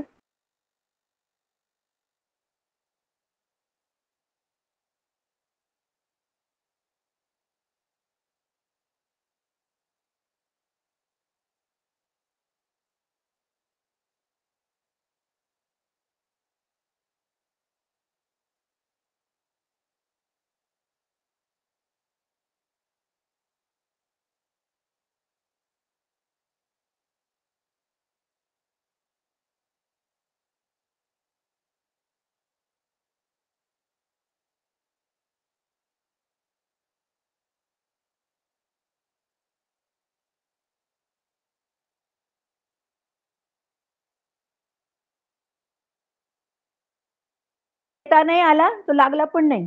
मी कंटिन्यू करते आता. हा, तर फिलेमोन हा त्याची पत्नी अफिया आहे आणि मुलगा सहसैनिक अर्खिप. आता या सैनिकाचं वर्णन तुम्हाला 2 तिमोथीमध्ये 2ऱ्या अध्यायात पहिल्या 2-3 वचनात दिसेल. कसा असतो सैनिक, ते वर्णन त्या अर्खिपाला लागू पडतं. ते मी आता इथं नाही घेत, मी सांगितलं ते थोडक्यात तुम्हाला. तर असा हा ख्रिस्तासाठी झोकून दिलेला त्याचा मुलगा आहे. आणि पुढे म्हटलेले, आणि आमचा त्याला व तुझ्या घरात असणाऱ्या मंडळीला, म्हणजे हे पत्र फिलेमोनाला वैयक्तिक लिहिले, पण त्यांनी ते मंडळीला वाचून दाखवावं हे तो इथं दाखवण्यासाठी स्पष्ट म्हणतो, मंडळीला पण मी हे लिहिलेलं आहे. म्हणजे त्यांनी हे तिथं वाचून का दाखवायचं, तर हा क्षमेचा जो त्याला सिद्धांत शिकवत आहे, तो सिद्धांत त्यांनी त्या मंडळीला पण शिकवायचा आहे. मग ख्रिस्त येशूचा बंदिवान पौल व आपला बंधू तिमोथेय यांच्याकडून, यावरून आपल्याला काय दिसतं की ख्रिस्त येशूचा बंदिवान असं पौल स्वतःला म्हणतो आणि आपला बंधू तिमोथेय याच्याकडून असं म्हणतो, तेव्हा तो तिमोथी त्याच्या बरोबर तिथं आहे हे त्याला दाखवायचं आहे. आणि तिमोथ्याला हा फिलेमोन ओळखत आहे म्हणून तो त्याचं नाव तिथं घालतो. याचा अर्थ तिमोथी आणि फिलेमोन हे याच्या आधी भेटलेले आहेत. आणि तिमोथीचं पण तारण पहिल्या सुवार्ता फेरीत इफिस इथं झालं होतं, कारण इफिसमध्ये 3 वर्ष होता ना पौल, त्यामुळे मग ह्यांचं तारण तिथं झालं होतं आणि तिथंच ह्याचं पण तारण झालेलं होतं. त्यामुळे हे दोघं ओळखत होते म्हणून त्याचं पण अभिवादन करायला तिमोथीचा तो तिथं उल्लेख करतो. आता इथं तो इथं म्हणतो की ख्रिस्त येशूचा बंदिवान पौल, इथं तो बंदिवान म्हणतो पौल स्वतःला, प्रेषित नाही म्हणत. का नाही म्हणत? इतर किती ठिकाणी तो म्हणतो ना प्रेषित पौल याचकडून असं म्हणतो, इथं नाही म्हणत. हे पण विचार करण्यासारखी गोष्ट आहे. असं का बरं? कारण प्रेषित म्हणून अधिकाराने त्याला सांगावं की तू आता अनेसिमची क्षमा कर आणि त्याला तू स्वीकारून घे, असा बोलायचा त्याला अधिकार होता प्रेषित म्हणून.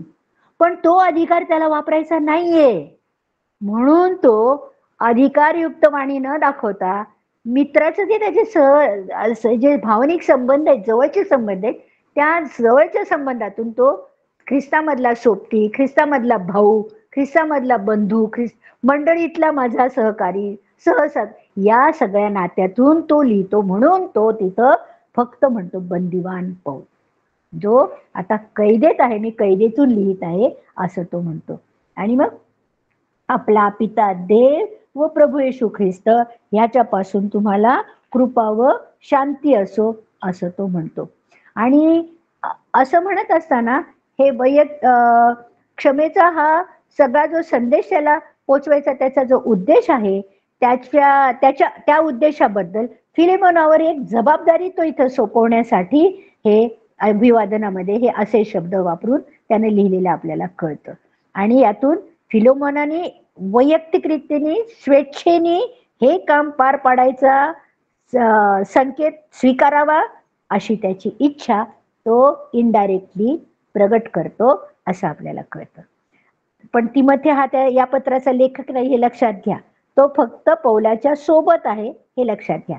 आणि एवढंच नाही, हे असं लिहिण्याचं कारण असं, तुम्ही तिमोथेला याच्या नंतर पत्र लिहिले ना पौलाने, त्यांनी का लिहिलं तिमोथेला? तो पाळक होता म्हणून लिहिलं. पाळकीय पत्र म्हणतात त्या तिमोथेच्या पत्रांना आणि तिथरच्या पत्राला.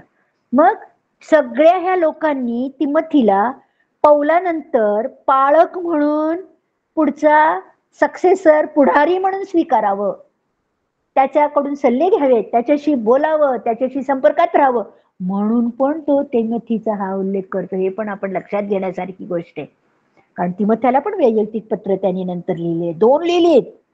यावरून हा महत्वाचा मुद्दा की का लिहिलं तिमोथीचं नाव तिथं. तर हे सगळे तुम्हाला दिसेल बघा. जेव्हा मोशे होता ना, मोशेनी पण आपल्यानंतर यहोशवा तुमचा पुढारी होईल हे लोकांना प्रगट केलं, त्याला समोर आणलं, लोकांसमोर उभं केलं आणि दाखवून दिलं, त्यांना सांगितलं हा तुमचा नंतरचा पुढारी होईल. अशी हे जे पुढारी होते, प्रभूंनी नेमलेले सेवक होते, ते नेहमी हे पाहत होते की आपल्यानंतर हे काम पुढे नेणारे तसेच आपल्यासारखे पुढारी आपण तयार केले पाहिजे. असं तयार करण्यासाठी त्यांनी तिमोथीवर लक्ष ठेवलं होतं, तसं तितावर लक्ष, म्हणून ती वैयक्तिक पत्र आहेत. आणि त्यांना पण तू स्वीकार, हे तो या आपल्या त्यांच्याहून वयाने मोठ्या असणाऱ्या या फिलेमोनाला पण तो सांगत आहे. आता पुढचा शब्द आहे त्यात, तुम्हाला कृपा व शांती असो. आता या पत्रात हे अभिवचन आहे ना, तसं पौलाच्या 13च्या पत्रात तुम्हाला हे अभिवचन सापडेल. कृपा व शांती असो हे वाक्य तुम्हाला सापडेल. का बरं? या वाक्याद्वारे तो तारण कृपेनच होतं ह्या मुद्द्यावर जोर देतो आणि त्याचा परिणाम शांतीमध्ये होतो यावर तो जोर देतो. शांतीमध्ये काय येतं? शांती कशामुळे होते? देवाबरोबर समेट झाल्याने. म्हणजे काय झालं? देवाकडून क्षमा प्राप्त झाल्याने, देवाकडून आपल्याला पवित्र ठरवल्याने ही शांती प्राप्त होते. म्हणजे शांती आणि कृपा यांचा किती जवळचा संबंध आहे पहा बरं. आणि अशा प्रकारे पिता आणि देव पिता आणि पुत्र प्रभू येशू ख्रिस्त या दोघांना तो एका पातळीवर ते देव आहे, ते दोघं हा देवत्वाचा देवाचं जे त्रेकत्व आहे त्यावर पण तो भर देतो. दोघांचं या तारणामध्ये काय काम आहे, ते भूमिका वेगळी आहे पण देव एकच आहे हे सुद्धा तो या देवत्वाला पुष्टी द्यायला हे शब्द तिथं वापरतो. देवापासून पिता देव व प्रभू येशू ख्रिस्त असे एका पातळीवर आणल्यामुळं येशू कमी नाही आणि पित्यापेक्षा तो महत्वाचा नाही असं नाही, दोघं सेम आहेत हे तो तिथं दाखवून देवत्वावरती त्रेक देवत्वावरती तो जोर देतो. आणि कृपा आणि शांती दाखवताना क्षमा कशी त्याच्यामध्ये लपलेली दिसते बघा आपल्याला. आणि म्हणून क्षमेवरचा सिद्धांत तो जो आहे तो त्याला शिकवायचा आहे, ते सांगत असताना ह्यावरती तो हायलाइट करताना आपल्याला दिसतो. ही शांती देवाशी होते. ही शांती कोणाशी होते? एकमेकांशी होते ना. काय संबंध क्षमेशी? बघा ना, शांती कोणाशी होती? देवाशी, त्याच्याशी समेट. आणि मग तसं झाल्यावर त्याचे परिणाम आपल्या हॉरिझॉन्टल म्हणजे आजूबाजूच्या सर्वांच्यावर त्याचे परिणाम, म्हणजे आपण शांतीने राहू शकतो देवाशी समेट झाल्यामुळे.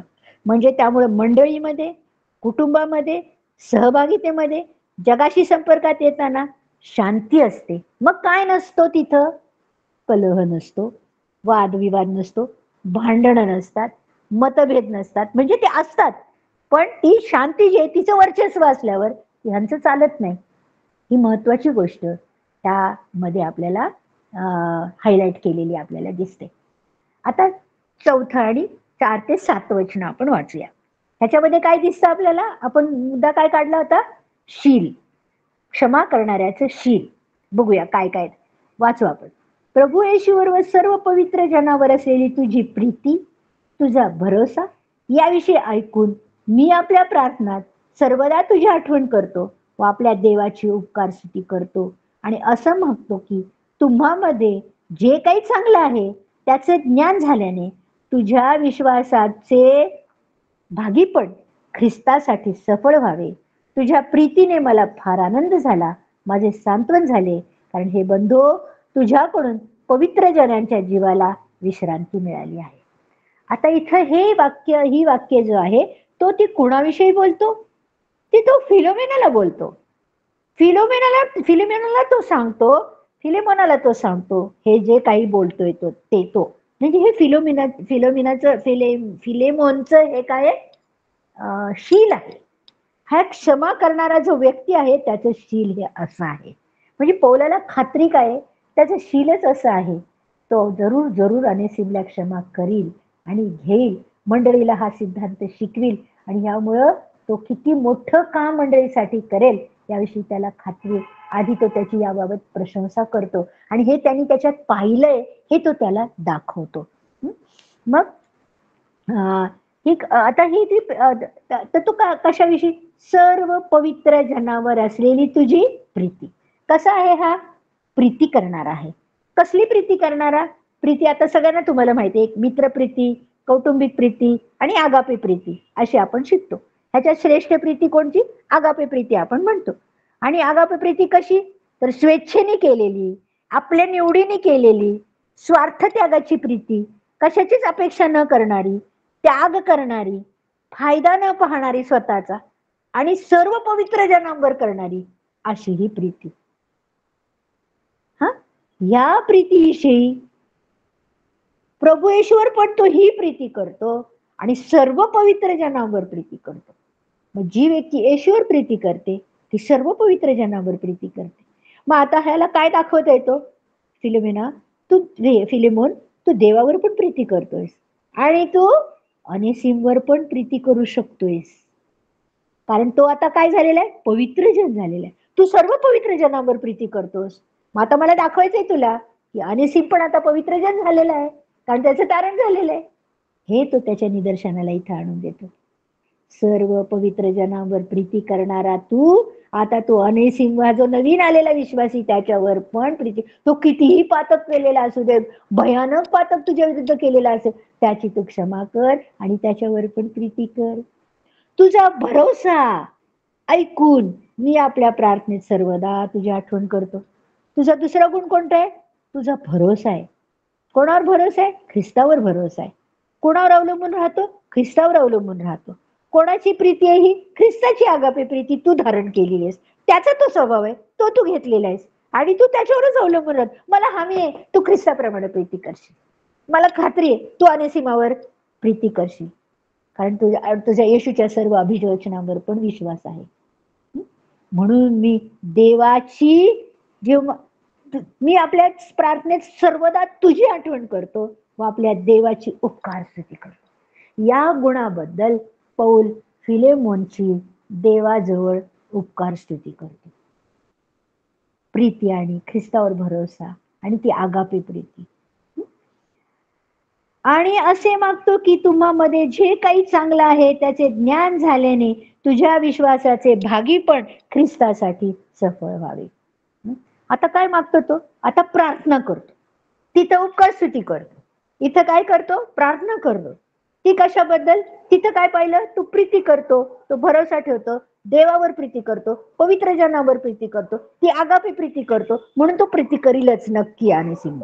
आता इथं मी विनंती करतो, मागतो, तुम्हामध्ये जे काही चांगले आहे त्याचे ज्ञान झाल्याने तुझ्या विश्वासाचे भागी पण ख्रिस्तासाठी सफळ व्हावे. आता ह्याच्यामध्ये काय चांगलं झालेले असे मागतो, तुझ्यामध्ये जे काही चांगलं आहे त्याचं ज्ञान झाल्याने. जे काही आपल्यामध्ये चांगलं आहे ते कुणामुळे होतं? तारण झाल्यावर, तारणामुळे मिळालेलं. कशामुळे? तारणामुळे मिळालेलं, येशूचं ज्ञान मिळालेलं, सुवार्तेचं ज्ञान झालं. त्या ज्ञानात जे काही येतं ते सर्व सिद्धांत कळले, त्यामुळे माझं पुढं काय होणार आहे, मला काय काय प्राप्त झालेलं आहे, ख्रिस्तामध्ये कोणते आशीर्वाद, ह्या सर्वांचं मला ज्ञान झालं. ख्रिस्तानं माझ्यासाठी काय केलं याचं पूर्ण ज्ञान झालं. मला ही सुवार्ता म्हणजे काय हे मला पूर्ण कळाली. आणि तुझ्या ह्या विश्वासाचं भागी पण ती सुवार्ता तू दुसऱ्यांना सांगितली, तू सहभागितेत राहतो, ती इतरांना सांगतो, आणि ते जे तू करत आहेस ते काय व्हावं? ख्रिस्तासाठी सफळ व्हावं, त्याला फळ यावं, ते फळ तुझ्यामध्ये दिसावं. म्हणजे आता अनेसिमान जशी ख्रिस्ताने क्षमा केली तशी तू प्रीती केली, तशी तू प्रीती करतोस. आता ख्रिस्ताने तुला या सुवार्तेचे जे ज्ञान दिलेले, त्यातून तुला जी क्षमा कळलेली आहे, त्यांनी खंडणी देऊन तुला ती क्षमा दिलेली आहे, खंडणी देऊन तुला शांती मिळवून दिलेली, खंडणी देऊन तुझा देवाबरोबर समेट केलेला आहे. आणि आता तू तुझ्या या विश्वासाचं दुसऱ्यांबरोबर वाटेकरण व्हायला सफळ जीवन जगलं पाहिजे. म्हणजे त्याला फळ दाखव. आता तुझ्या जीवनात या क्षमेचं फळ दाखव. म्हणजे ही क्षमा आता तू दे आणि सिमला ते फळ दिसू दे तुझ्या प्रॅक्टिकल जीवनामध्ये. हा त्याचा बोलायचा अनुभव आहे. तुम्हाला ज्ञान प्राप्त झालं क्षमेचं, हे महान सत्य तुम्हाला कळलं क्षमेचं, मग त्याचा अनुभव तुम्ही घेतला या क्षमेचा. या सत्याचं आता ज्ञान जे तुम्हाला झालं ते प्रत्यक्ष व्यवहारात आता क्षमा करून तू दाखव. तू अनेसिमला स्वीकारलेस की मंडळी अशा प्रकारे नवीन विश्वासी किती पातकी असला तरी अत्यंत प्रीतीने ते त्यांना मंडळीमध्ये स्वीकारतील. मग म्हणून ही तू प्रार्थना करतो की देवा ह्याला तू काय कर, ह्यामध्ये आता सफळ व्हायला मदत कर, फळ द्यावं हे त्यांनी क्षमेचं. आणि ह्याला यासाठी अंतःकरण कसं पाहिजे, तर क्षमेचं अंतःकरण पाहिजे. हे क्षमेमुळं काय येतं? शांती येते. उदाहरणार्थ कलसे 1:9-10 वाचू आपण, त्याच्यामध्ये या क्षमेमुळे आपल्याला शांती येते. तुम्ही नंतर वाचा कलसे 1:9 आणि 10 आणि 3:15 हे वचन वाचा, त्याच्यात तुम्हाला कळेल क्षमेमुळे आपल्याला शांती प्राप्त होते. म्हणून जे क्षमा आणि शांती या दोहोंचा परस्परांशी संबंध येतो. आणि जे सहभागिता असते त्या सहभागितेमध्ये शांती असते ना. सहभागिता तेव्हाच होते जेव्हा तुमची एकमेकांबरोबर शांती असते. जिथे कलह आहे तिथे सहभागिता नाही होऊ शकत. जिथं भांडण आहे तिथं सहभागिता नाही होऊ शकत. जिथं मतभेद आहेत तिथं सहभागिता नाही होऊ शकत. जिथं शांती आहे तिथं सहभागिता होऊ शकते. जिथं तारण आहे तिथं सहभागिता होऊ शकते. जिथं क्षमा आहे तिथं सहभागिता होऊ शकते. आणि म्हणून तो हा महत्वाचा मुद्दा इथं मांडत आहे. आणि आपण पाहतो क्षमा आणि शांती याचा आणि सहभागितेचा जवळचा संबंध आणि ती फलदायी होऊ शकते. आता 7वं वचन, तुझ्या प्रीतीने मला फार आनंद झाला व माझे सांत्वन झाले. आता तो त्याला हे फळ त्याचं दाखवतो. तू जी प्रीती दाखवली त्याचं फळ मला मिळालं. काय मिळालं? मला आनंद झाला. हे तुला तुझ्या प्रीतीचं हे फळ आहे. आणि काय झालं? माझं सांत्वन झालं. तू मला जी प्रीती दाखवली फिलेमोना, त्यांनी माझं सांत्वन झालं. कारण हे बंधू, हे माझ्या भावा, तुझ्याकडून पवित्र जनांच्या जीवाला विश्रांती मिळाली आहे. तुझ्याकडून पवित्र जनांच्या जीवाला विश्रांती मिळाली आहे. जीवसाठी मूळ शब्द इंग्लिशमध्ये तर हार्ट शब्द वापरलेला आहे. आणि जीवाचा संबंध भावनांशी येतो. आणि जीव म्हणजे करुणायुक्त हृदय. कलसई 3:12 वाचू. हे महत्वाचंच आहे वचन, हे वाचावं लागेल आपल्याला. कलसई 3:12 मध्ये आपण वाचू. काय म्हटलं इथं?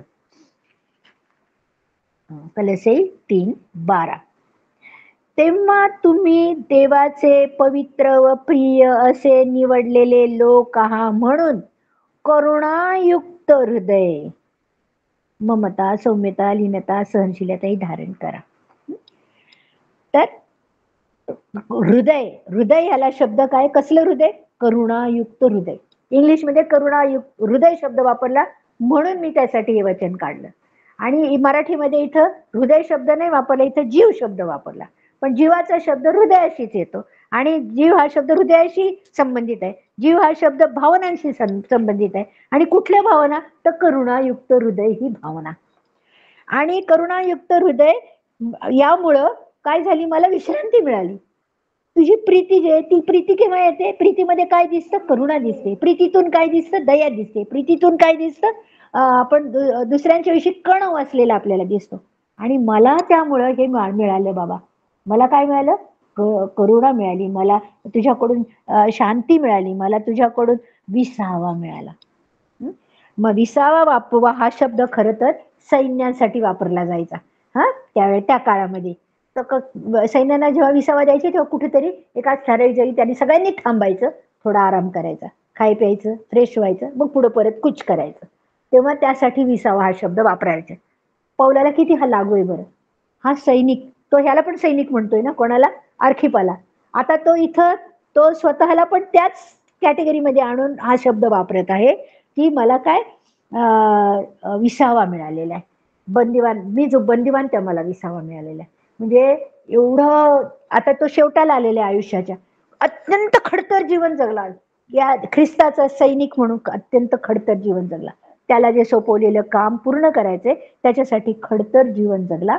आणि म्हणून तो आता त्यापासून त्याला जसं काय हे जे त्याचे फळ दिसतंय त्याला, प्रीतीचं फळ, शांतीचं फळ आणि देवावर प्रेम करण्याचं फळ त्याच्या जीवनात जे पाहतो त्याबद्दल तो म्हणतो माझ्या जीवाला शांत वाटलं, आराम वाटला.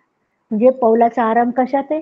या तुरुंगात त्याला आरामात झोपायला मिळावं, त्याला आरामात कोणीतरी त्याच्या जखमा पुसाव्या, मलमपट्टी करावी आणि त्याला झोपून ठेवावं. या आरामाविषयी बोलतो का तो? नाही, हा आराम नाही. त्याला आराम केव्हा मिळतो?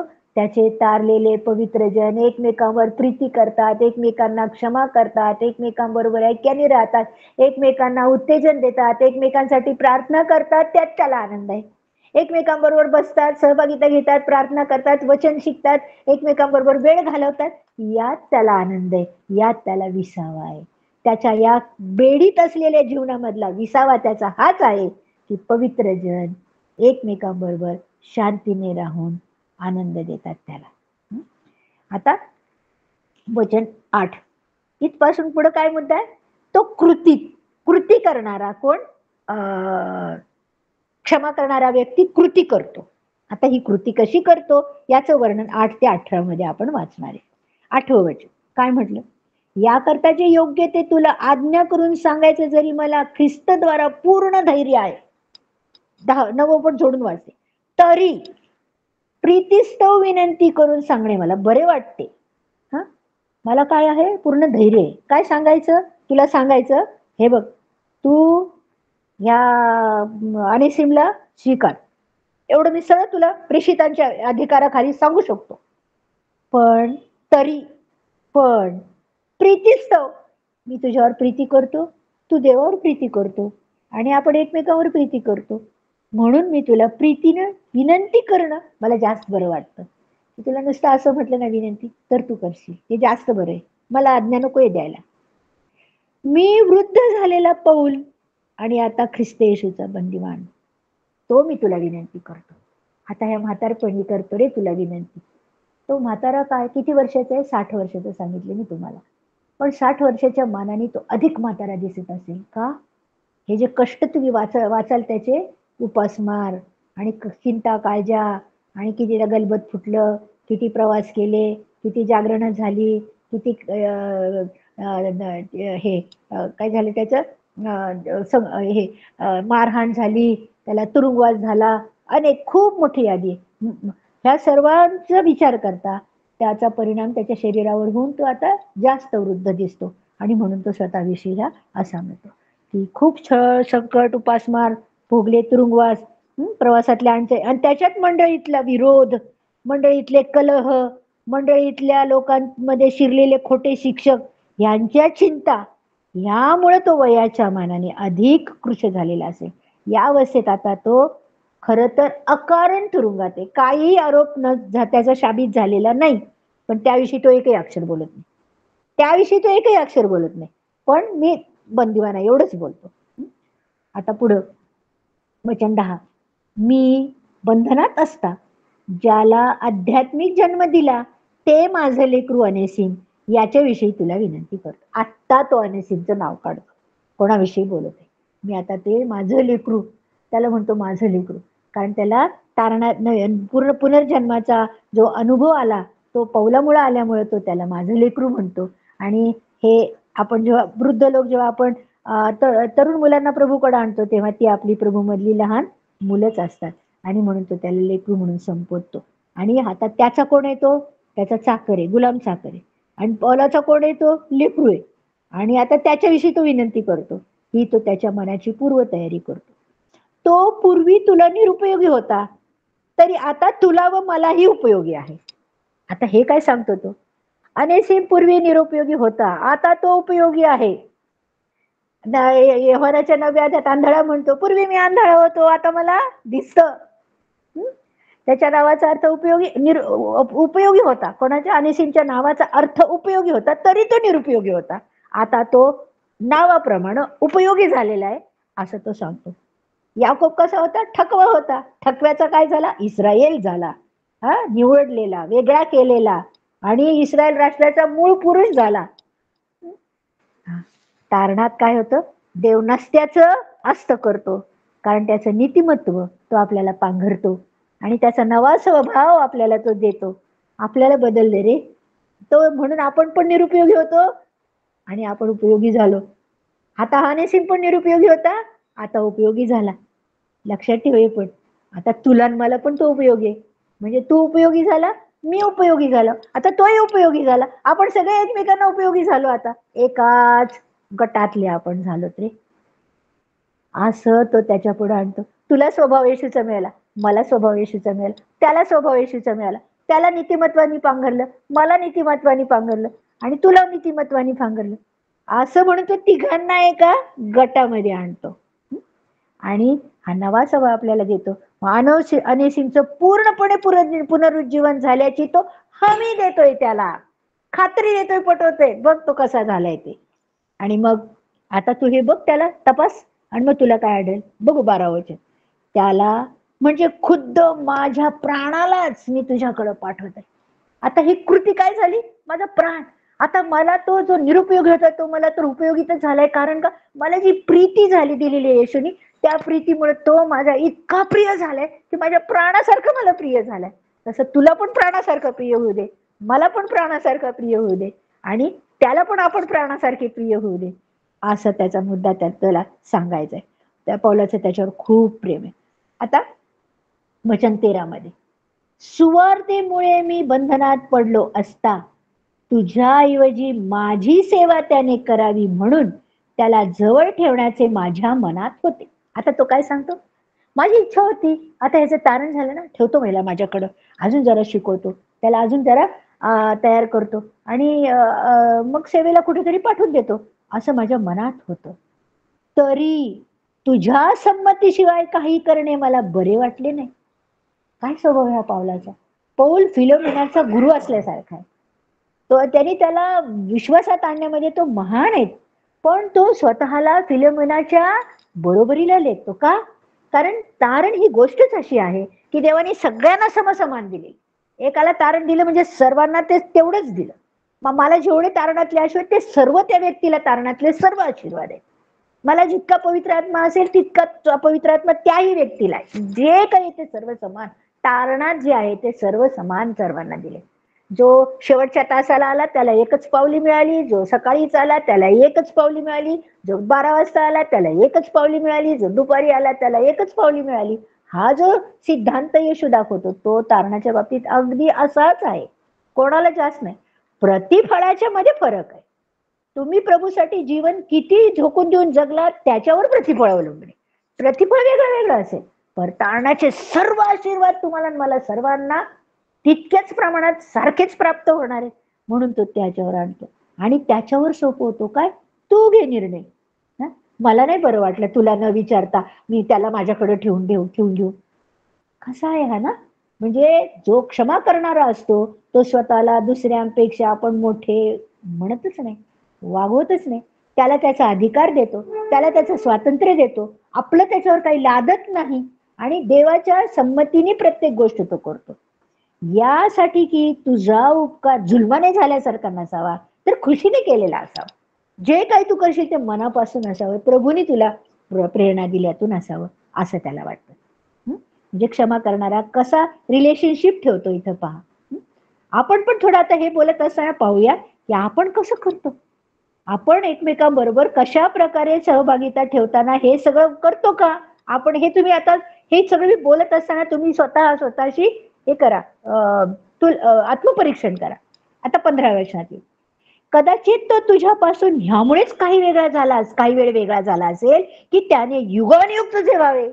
आता इथे तो काय सिद्धांत सांगतो. अनेसिमाने काय केलेली आहे?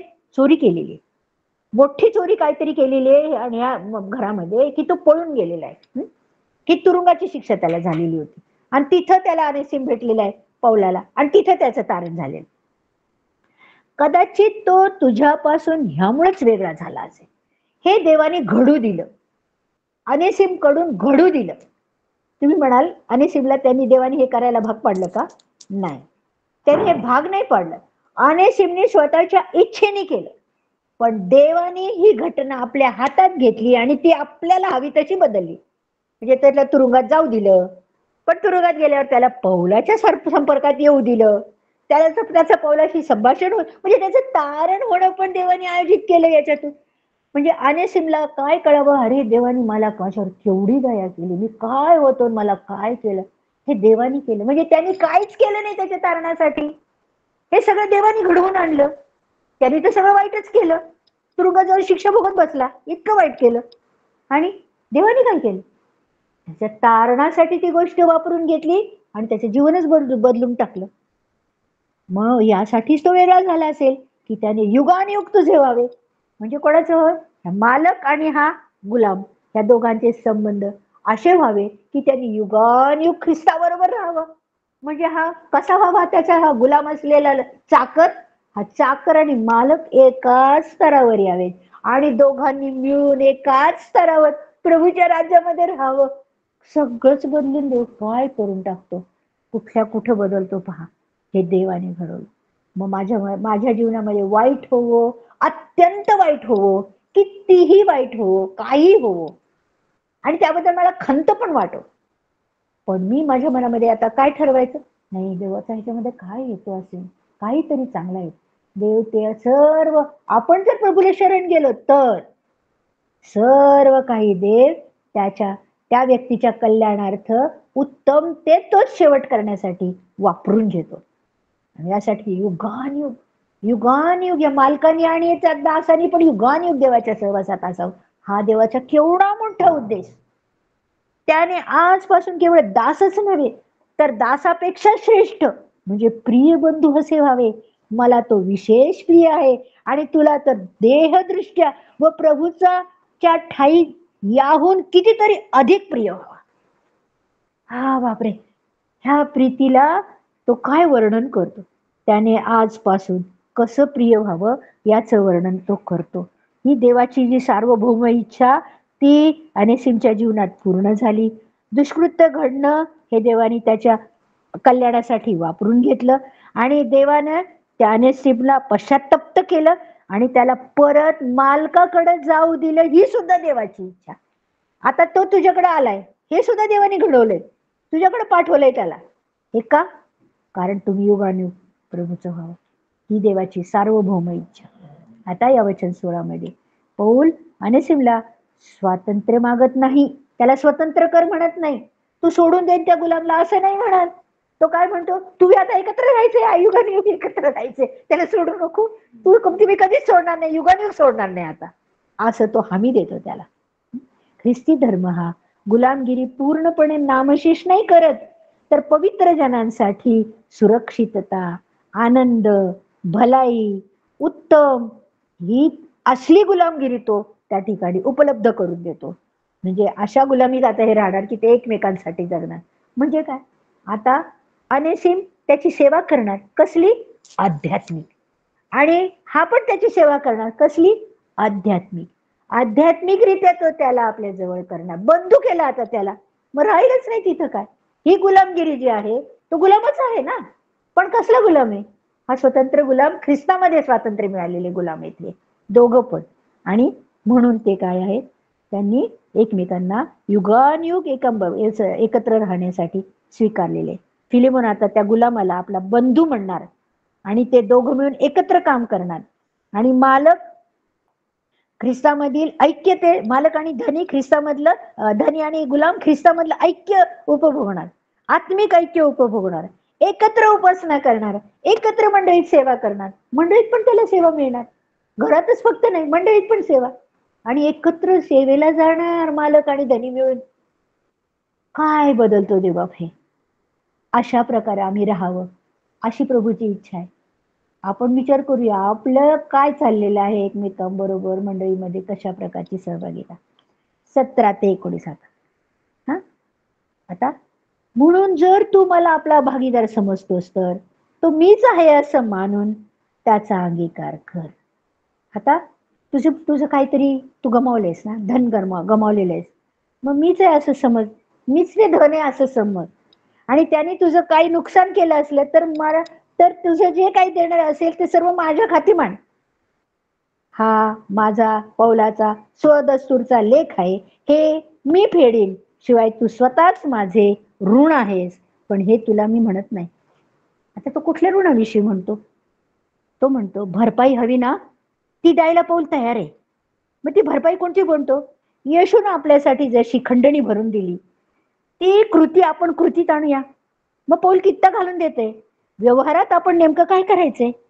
पौलाचा तर फिलोमोन खूप ऋणी आहे. तो जे या पैशाच्या जगिक भरपाईमधून मोलाचं होतं ते पौलानं त्याला तारणाच्या विश्वासात आणल्याचं ऋण फिलोमोन कधीच फेडू शकत. हे जे त्याचं जे गेलेलं आहे ते जे आहे ते ऋण, आणि हे ऋण जर बघितलं तर पौलावरच फिलेमोनावरच पौलाचं ऋण आहे. काय ऋण आहे? त्याला त्यांनी तारणात आणलं. ते कोणाद्वारे? ख्रिस्ताद्वारे. म्हणजे ख्रिस्तानी आहे का? अरे ख्रिस्तानी जर तुला एवढं मोठं ऋण सोडलेलं आहे तर मग तू ह्याचं ऋण देणं सोडून हे जगिक ऋण काय किंमत आहे त्याला? एवढं मोठं ऋण तुझं सोडलं, माझ्याद्वारे सोडलं म्हणून माझ्याकडे बघ, माझ्याद्वारे सोडलं ना ते ऋण माझ्याकडे माग. मला सोडलंय ना देवानी, तू पण सोडून दे त्याचं ऋण जे जगिक ऋण आहे. कारण आपलं आत्मिक ऋण सोडले. आत्मिक ऋण माझं जर सोडलं तर मी जगिक ऋणाकडे काय बघायचं, ते सोडून दे, असा त्याचा म्हणायचा अर्थ आहे. कारण हे ऋण तर फिलेमोन कशाला नाही म्हणाला आता त्याला. आता 20व्या वर्ष इथून आपण काय पाहतो, 19 पासून पुढे काय पाहतो? त्याचा उद्देश काय? ख्रिस्ताने आपलं ऋण सोडलेलं आहे.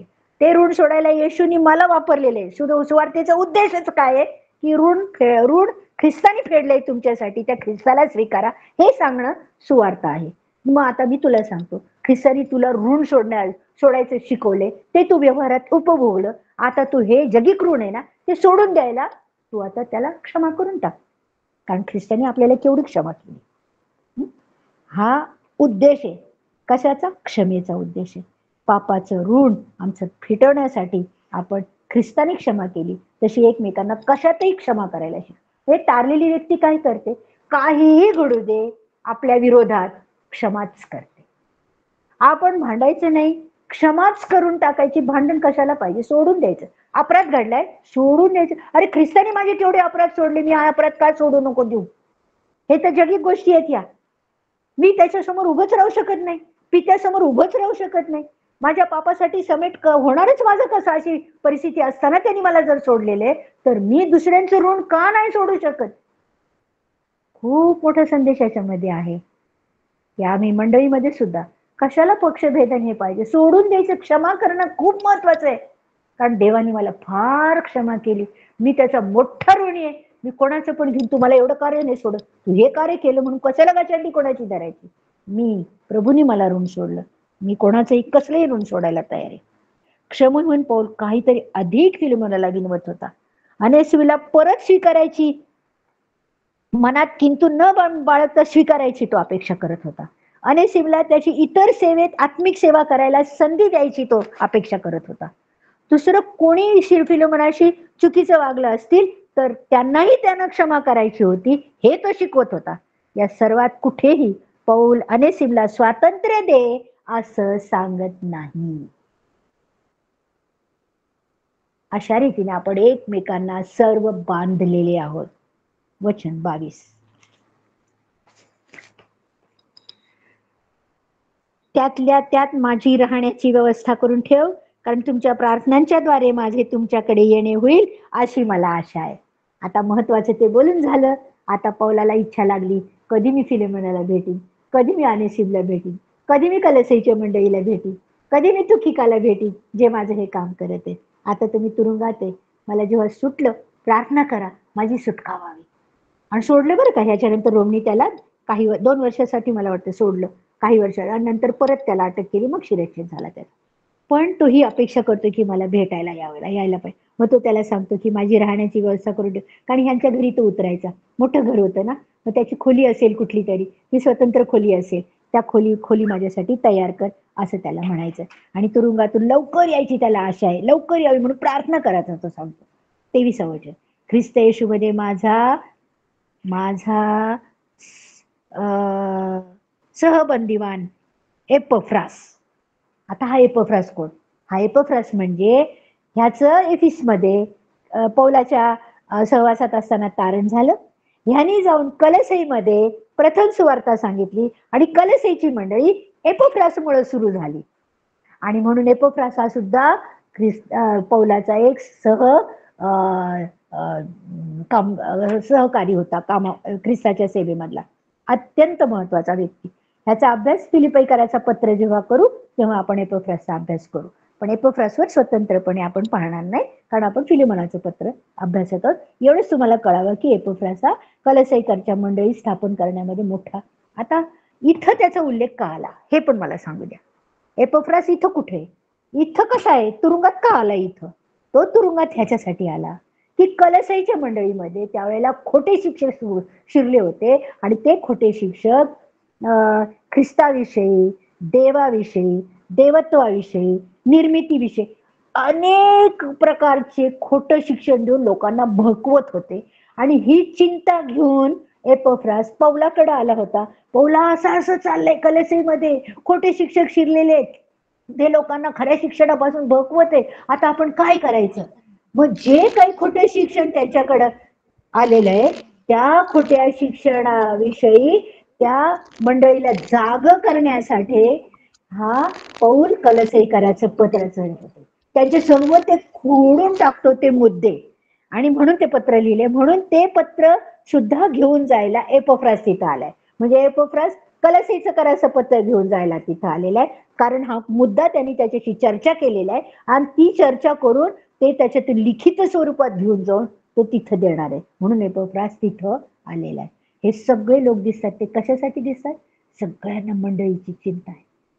तुखिकाला मंडळीची चिंता आहे आणि सगळे आलेत गायडन्स घ्यायला. इथं मंडळी आहेत, तिथं भूमध्य समुद्राच्या किनाऱ्यावर, हा आहे इथं रोमच्या तुरुंगामध्ये, आणि इथं तिथून गायडन्स घेऊन पत्र लिखित घेऊन येऊन मंडळीला वाचून दाखवून प्रश्न सोडवणार, समस्या सोडवणार, लोकांना विश्वासात स्थिरवणार, याच्यासाठी आलेले हे सगळे लोक आहेत. आणि पौल ही सेवा कुठं करते?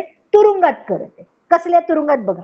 आणि काम काय कसलं महान चाललंय बघा. ती जागा काय, ते काय काय, त्याचे हाल काय, एक शब्द त्या हालाविषयी बोलत नाही. त्याला सारी हे कसे प्रश्न सुटतील, आता मी माझा शिरच्छेद होईल का, खून होईल, काय होईल माहित नाही, पण मला जाण्यापूर्वी हे सगळं शिरस्थावर केलं पाहिजे, ह्या समाधानाने जायला पाहिजे.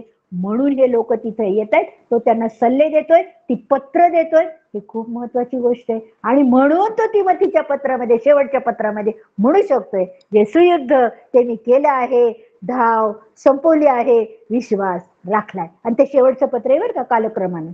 हे पत्र आधी गेलं, ते नंतर गेलेले. पुढे काय म्हटलं? एपफ्रास 24. आणि माझे सहकारी मार्क, अरिस्तार्क, देमास व लूक हे तुला सलाम सांगतात. हे सगळे त्याच्याबरोबर आहेत. हे सगळे त्याच्याबरोबर आहे. कुठं? तुरुंगात. मार्क कोण आहे? इथं तो काय सांगतो? मार्कचं नाव मुद्दाम का लिहितो? पहिल्या फेरीमध्ये त्यांना माहिती आहे, आता पहिल्या फेरीमध्ये मार्क आला आणि अर्ध्यात निघून गेला ना, आणि मग दुसऱ्या फेरीला त्यांनी घेतलं नाही त्याला. मग त्यामुळे बर्नबा आणि पौलामध्ये भांडणं झाली आणि मग बर्नबा रुसून निघून गेला आणि तो परत आलाच नाही. पण मार्कावरती पेत्रांनी कष्ट घेतले, बर्नबाने पण घेतले आणि तो बदलला आणि मार्क परत आला. परत आल्यावर पौलानी त्याला अजिबात मागचं काय झालं याच्याविषयी चर्चा करून दुखवलं नाही, आहे तसा त्याला स्वीकारला आणि सेवेमध्ये त्याला वापरला. म्हणून त्याला बघ मी कशी क्षमा केली. हा कित्ता तिथे त्याने तो घालून दिलेला आहे, म्हणून त्याचं इथं नाव आलेलं आहे. अरिस्तार्क, देमास, लूक. अरिस्तार्क हा खूप श्रीमंत होता. तो गुलामांना स्वातंत्र्य द्यायला, स्वतंत्रता हवी असेल, जे तर अन्याय होत असेल तर गुलामांना स्वतंत्र पैसे तो द्यायचा आणि त्यांना विकत घेऊन सोडून द्यायचा. अशी महान सेवा त्यांनी विश्वासी गुलामांसाठी केलेला. देमास आणि लूक हा वैद्य, हा शेवटपर्यंत त्याच्याबरोबर आहे.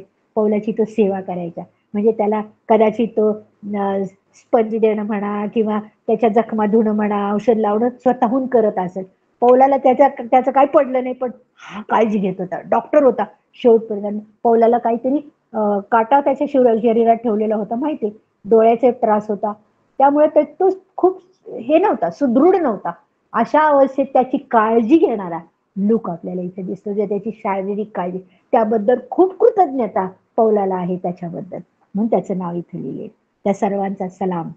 आपला प्रभू येशू ख्रिस्त याची कृपा तुमच्या आत्म्याबरोबर असो. आमेन. असा हा शेवट तो करतो. देमास कोण होता? देमास, देमास हा देमास विषयी आपल्याला जरा अभ्यास करावा लागेल, कारण देमास जो आहे ना तो त्याच्याविषयी मी अजून शोधून नाही काढलं, मला वेळच नाही मिळाला. म्हणजे माझी वेळ संपून गेली तयारीची आणि देमास पर्यंत येईपर्यंत घड्डा मी नाही आला, म्हटलं मला ते जोडायचं म्हणून राहून गेलं. मी नंतर सांगेन अभ्यास करून देमास विषयी. कारण देमास आणखी पण एक आहे, देमेत्रिय. ते देमास देमत्रिय हे नावामध्ये माझा फार घोटाळा होते. मी चुकून तुम्हाला ह्याचं त्याला आणि त्याचं त्याला काहीतरी चुकीचं सांगेन, म्हणून एकदा कन्फर्म करून मग मी तुम्हाला देमास विषयी माहिती सांगेन. मला तसंच मी फिलेमोन या नावाचा अर्थ शोधत होते, पण मला तो पण सापडला नाही. इंग्लिश डिक्शनरीत पण नाही सापडला, मराठीत पण नाही सापडला, कन्कॉर्डन्स मध्ये पण नाही सापडला. तर ते का पण हरकत नाही, एवढं काय अडलं नाही त्याच्यामुळं. पण आपण पाहिलं की क्षमा करणारा कसा असावा, क्षमा करणाऱ्यांनी कृती कशी असावी आणि क्षमा करणाऱ्यांचा उद्देश काय असावा, या 3 प्रकारांमध्ये आपण या वचनांचा अभ्यास केला. म्हणून आता आपल्याला खरंच रोजच्या जीवनामध्ये आपण क्षमा करण्याविषयी कितीतरी शिकणं आपल्याला खूप महत्वाचं आहे असं मला वाटतं. आणि मंडळांसाठी पण आपण याबाबत खूप प्रार्थना करायला पाहिजे की क्षमेचा आत्मा त्यांच्यामध्ये यावा. देवाने त्यांना ते डोळे उघडल्याशिवाय करणार नाही, वचनातून डोळे उघडल्याशिवाय. प्रार्थना करूया. कोणाला काही बोलायचंय का, सांगायचंय का? सगळं ऐकू आलं का? मला काही माहित नाही, मी आपली बोलत राहिले बाबा, मध्ये काहीतरी झालं होतं. थँक्यू. दुसरे काही प्रश्न? त्रिवेणी देमास विषयी मी लिहिते इथं, मी लिहून घेते आणि पुढचे 8व्या नंतरचे थोडेसे मुद्दे काय राहिले ते पाठवते ह्याच्यावर. तुम्हाला मिळाले ना 7व्या वचनापर्यंतचे? पाहिले नाही अजून आम्ही. पाहिले नाही ना, बरं ठीक आहे. 2 पानं पाठवली नवीन. प्रार्थना करू का मग? हो. कोणाला काही प्रश्न आहेत का? आंटी, हा बोल बाबा. हा अतुल बोलतोय. अतुल बोल. Yes, thank you so much. Praise God for his word. आपल्याकरता राखून ठेवलेले वचन उलगडून सांगून तुम्ही सांगण्याकरता मदत केली, परमेश्वर म्हणून उपकार मानतो. एक पॉइंट सांगायचा आहे. बेसिकली हा जो प्रकल्प आहे आपल्या प्रिपेअर टू सर्व अंतर्गत वचन समजावून सांगण्याचा, वचनाची सुरुवात करून देण्याचा हा स्टार्टिंग पॉइंट आपल्या सगळ्यांना जे अटेंड करतो आम्ही, आमच्या सगळ्यांकरता हा स्टार्टिंग पॉइंट आहे. म्हणजे काय, इथून पुढे एवढीही आढावा आल्यानंतर त्या वचनामध्ये आम्ही स्वतः वेळ द्यावा, अजून त्यातनं सखोल अभ्यास करावा आणि मगच ते कसं होतं मॅरिनेशन किंवा मुरतो त्या प्रकारे वचन मुरण्याकरता इथून पुढे ही जी पूर्ण तास दीड तासाची जी आम्हाला समज मिळाली ती आम्ही लेव्हरेज करावी प्रत्येकाने आणि त्याचा पुढे अजून आपल्या या पुढच्या आठवड्यामध्ये अभ्यास करावा. हे म्हणजे this is the intention behind taking the study. Otherwise मी फक्त येईल, ऐकेल आणि पुन्हा कधीच फालिमांच्या पुस्तकाकडे जाणार नाही, तर मग या अभ्यासाचा उपयोग नाही. कारण आमचं अंतःकरण किंवा आमचं डोकं त्या खडका रस्त्यासारखं होऊ शकतं, जिथे वचन तर पडलं लेकिन पक्षी उद्या सकाळी लगेच ते काढून घेऊन जातील आणि आम्ही त्याच्यावर मनन करणार नाही. तर आपण सगळे निवडलेली जमीन असावं, हे पेरलेलं बीज जे आहे त्याच्यातनं फळ यावं आणि प्रीती करणं याचे जर शिकायचं असेल तर आता ऐकल्याप्रमाणे क्षमा करायला शिकणं हे प्रीती करायला आली याच्याच प्रतीक आहे. Second other side of the coin. So thank you so much for really helping us in detail the study. But आव्हान सगळ्यांना असं आहे की या फायलिमनच्या पुस्तकाचा आपण सगळ्यांनी असा अभ्यास करावा की उद्या प्रश्न पडला किंवा एखाद्याला गायडन्स करायचा झाला तर त्या पुस्तकातनं आम्ही गायडन्स करू शकू असा अभ्यास आपण सगळ्यांनी करूया. हा, मला एक मुद्दा माझा बोलायचा राहिला तो असा की क्षमा आपण ना मोठ्या मोठ्या गोष्टी आहे ना त्याची करू शकू, लहान लहान गोष्टीतच क्षमा करणं खूप कठीण जातं. लहान लहान गोष्टी सोडणं, त्याच्याऐवजी आपण वाद घालत बसतो. विचार करा, मी बोललेलं वाक्य बरोबर आहे का प्रत्येकाने, म्हणजे हे बरोबर आहे का बघा. कधी कधी मोठ्या गोष्टी सहजपणे आपण, कारण लोक ऐकतात हे, ते मग आपण नम्रता दिसते ना आपली, मग बोलतो आपण. आता किती वेळ टीव्हीवर पण माफी मागतो सरळ मोठ्या मोठ्याने, पण लहान लहान गोष्टीमध्ये माफी मागणं खरंच कठीण जातं बघा, मला असं वाटतं. प्रसिद्धाई, याला उदाहरण जे खोकडा असतात ते सर्व शेताचा नाश करतात. छोटे छोटे जे असतात, छोटे छोटे असतात ते, बरोबर. म्हणून छोटं पाप मोठं पाप असं प्रभूकडे काहीच नाही ना. सगळं पाप म्हणजे पापच, लहान असो मोठं असो पापच. छोटीशी गोष्ट असू दे, मोठी गोष्ट असू दे, छोट्या गोष्टीत क्षमा नका करू, मोठ्या गोष्टीत क्षमा नका करू, पापच नाही का.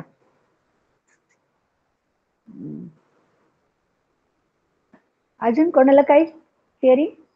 शिवना, कळलं का बेटा तुला? ऐकलं. प्रार्थना करूया. बंद झालं का? चालू ऐकू येते. करा प्रार्थना. करू प्रार्थना. प्रिय देवबाप्पा, आम्ही यावेळेला तुझ्या चरणाशी येतो. आम्हाला तू शक्य केलंस प्रभू जमायला आणि तुझं वचन ऐकायला आणि तुझं वचनातून समजून घ्यायला मदत केलीस, म्हणून आम्ही तुझी स्तुती करतो देवबाप्पा. आम्हाला तू असे धडे देतोस की जे देवबाप्पा आयुष्यभर आमच्या लक्षात राहावेत. अशा आव्हानं आमच्या समोर ठेवतोस की जे आम्हाला कठीण वाटतं ते सुद्धा आम्ही सहजपणे करू शकावं, ते केवळ तुझ्या सामर्थ्यानं. हे तू आम्हाला शिकवलंस. दुसरी गोष्ट म्हणजे देवबाप्पा, आम्ही काहीच करत नाही, सगळं काय आमचं जीवन जगण्यासाठी जे लागतं ते सगळं तूच करतोस, हे आम्हाला शिकवलं. क्षमा करायला शक्ती देणारा सुद्धा तूच आहेस, म्हणून तुझी स्तुती करतो प्रभू. एवढं एकमेकांशी हे कसे लोक समर्पित राहत होते, एकमेकांच्या अधीन राहत होते, स्वतःला मोठं समजत नव्हते, कोण कोणाला घालून पाडून बोलत नव्हतं, आपलं अधिकार गाजवत नव्हतं. जे बाप्पा, अशा प्रकारे या पत्रातून हे सगळं रोजच्या जीवनात शिकण्यासाठी अनेक गोष्टी तू आम्हाला दाखवल्यास याबद्दल तुला आम्ही धन्यवाद गौरव देतो देव बापा. आम्ही कितीही निरुपयोगी असलो तरी तू आम्हाला उपयोगी करू शकतोस. नसत्यातून असत निर्माण करणारा देवा तू जीवन बदलू शकतोस. त्या तुझ्याकडे आम्ही हे सुद्धा मागतो देव बापा की अनेकांची आमच्यामध्ये जे संपर्कात आहेत त्या अनेकांची जीवन बदलण्यासाठी पण आम्हाला तुझी गरज आहे देव बापा. म्हणून अनेकांची नेत्र तू उघड आणि या अभ्यासासाठी शिकण्यासाठी त्यांना भूक दे अशी पण तुझ्याजवळ आम्ही विनवणी करतो देवा. आज आम्ही एकत्र नाही जमू शकलो पण आहोत तिथं तू आम्हाला आशीर्वादित केलंस याबद्दल आम्ही तुला स्तुती देतो देव बापा. आणि जे शिकलो आम्ही ते आमच्या आचरणात आणायला तू आम्हाला सहाय्य कर. येशूच्या नावानं मागते म्हणून ऐक प्रभू. आमेन. Amen. Thank you, Auntie. Praise God. या वेलकम. प्रभूची स्तुती. Recording मी अपलोड करेल उद्या. So those who missed it, they can hear it.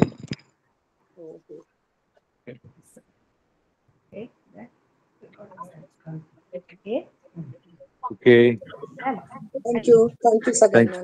Thank you, everybody. Have a good evening and good Sunday tomorrow. God. Okay. Bye bye. Good night.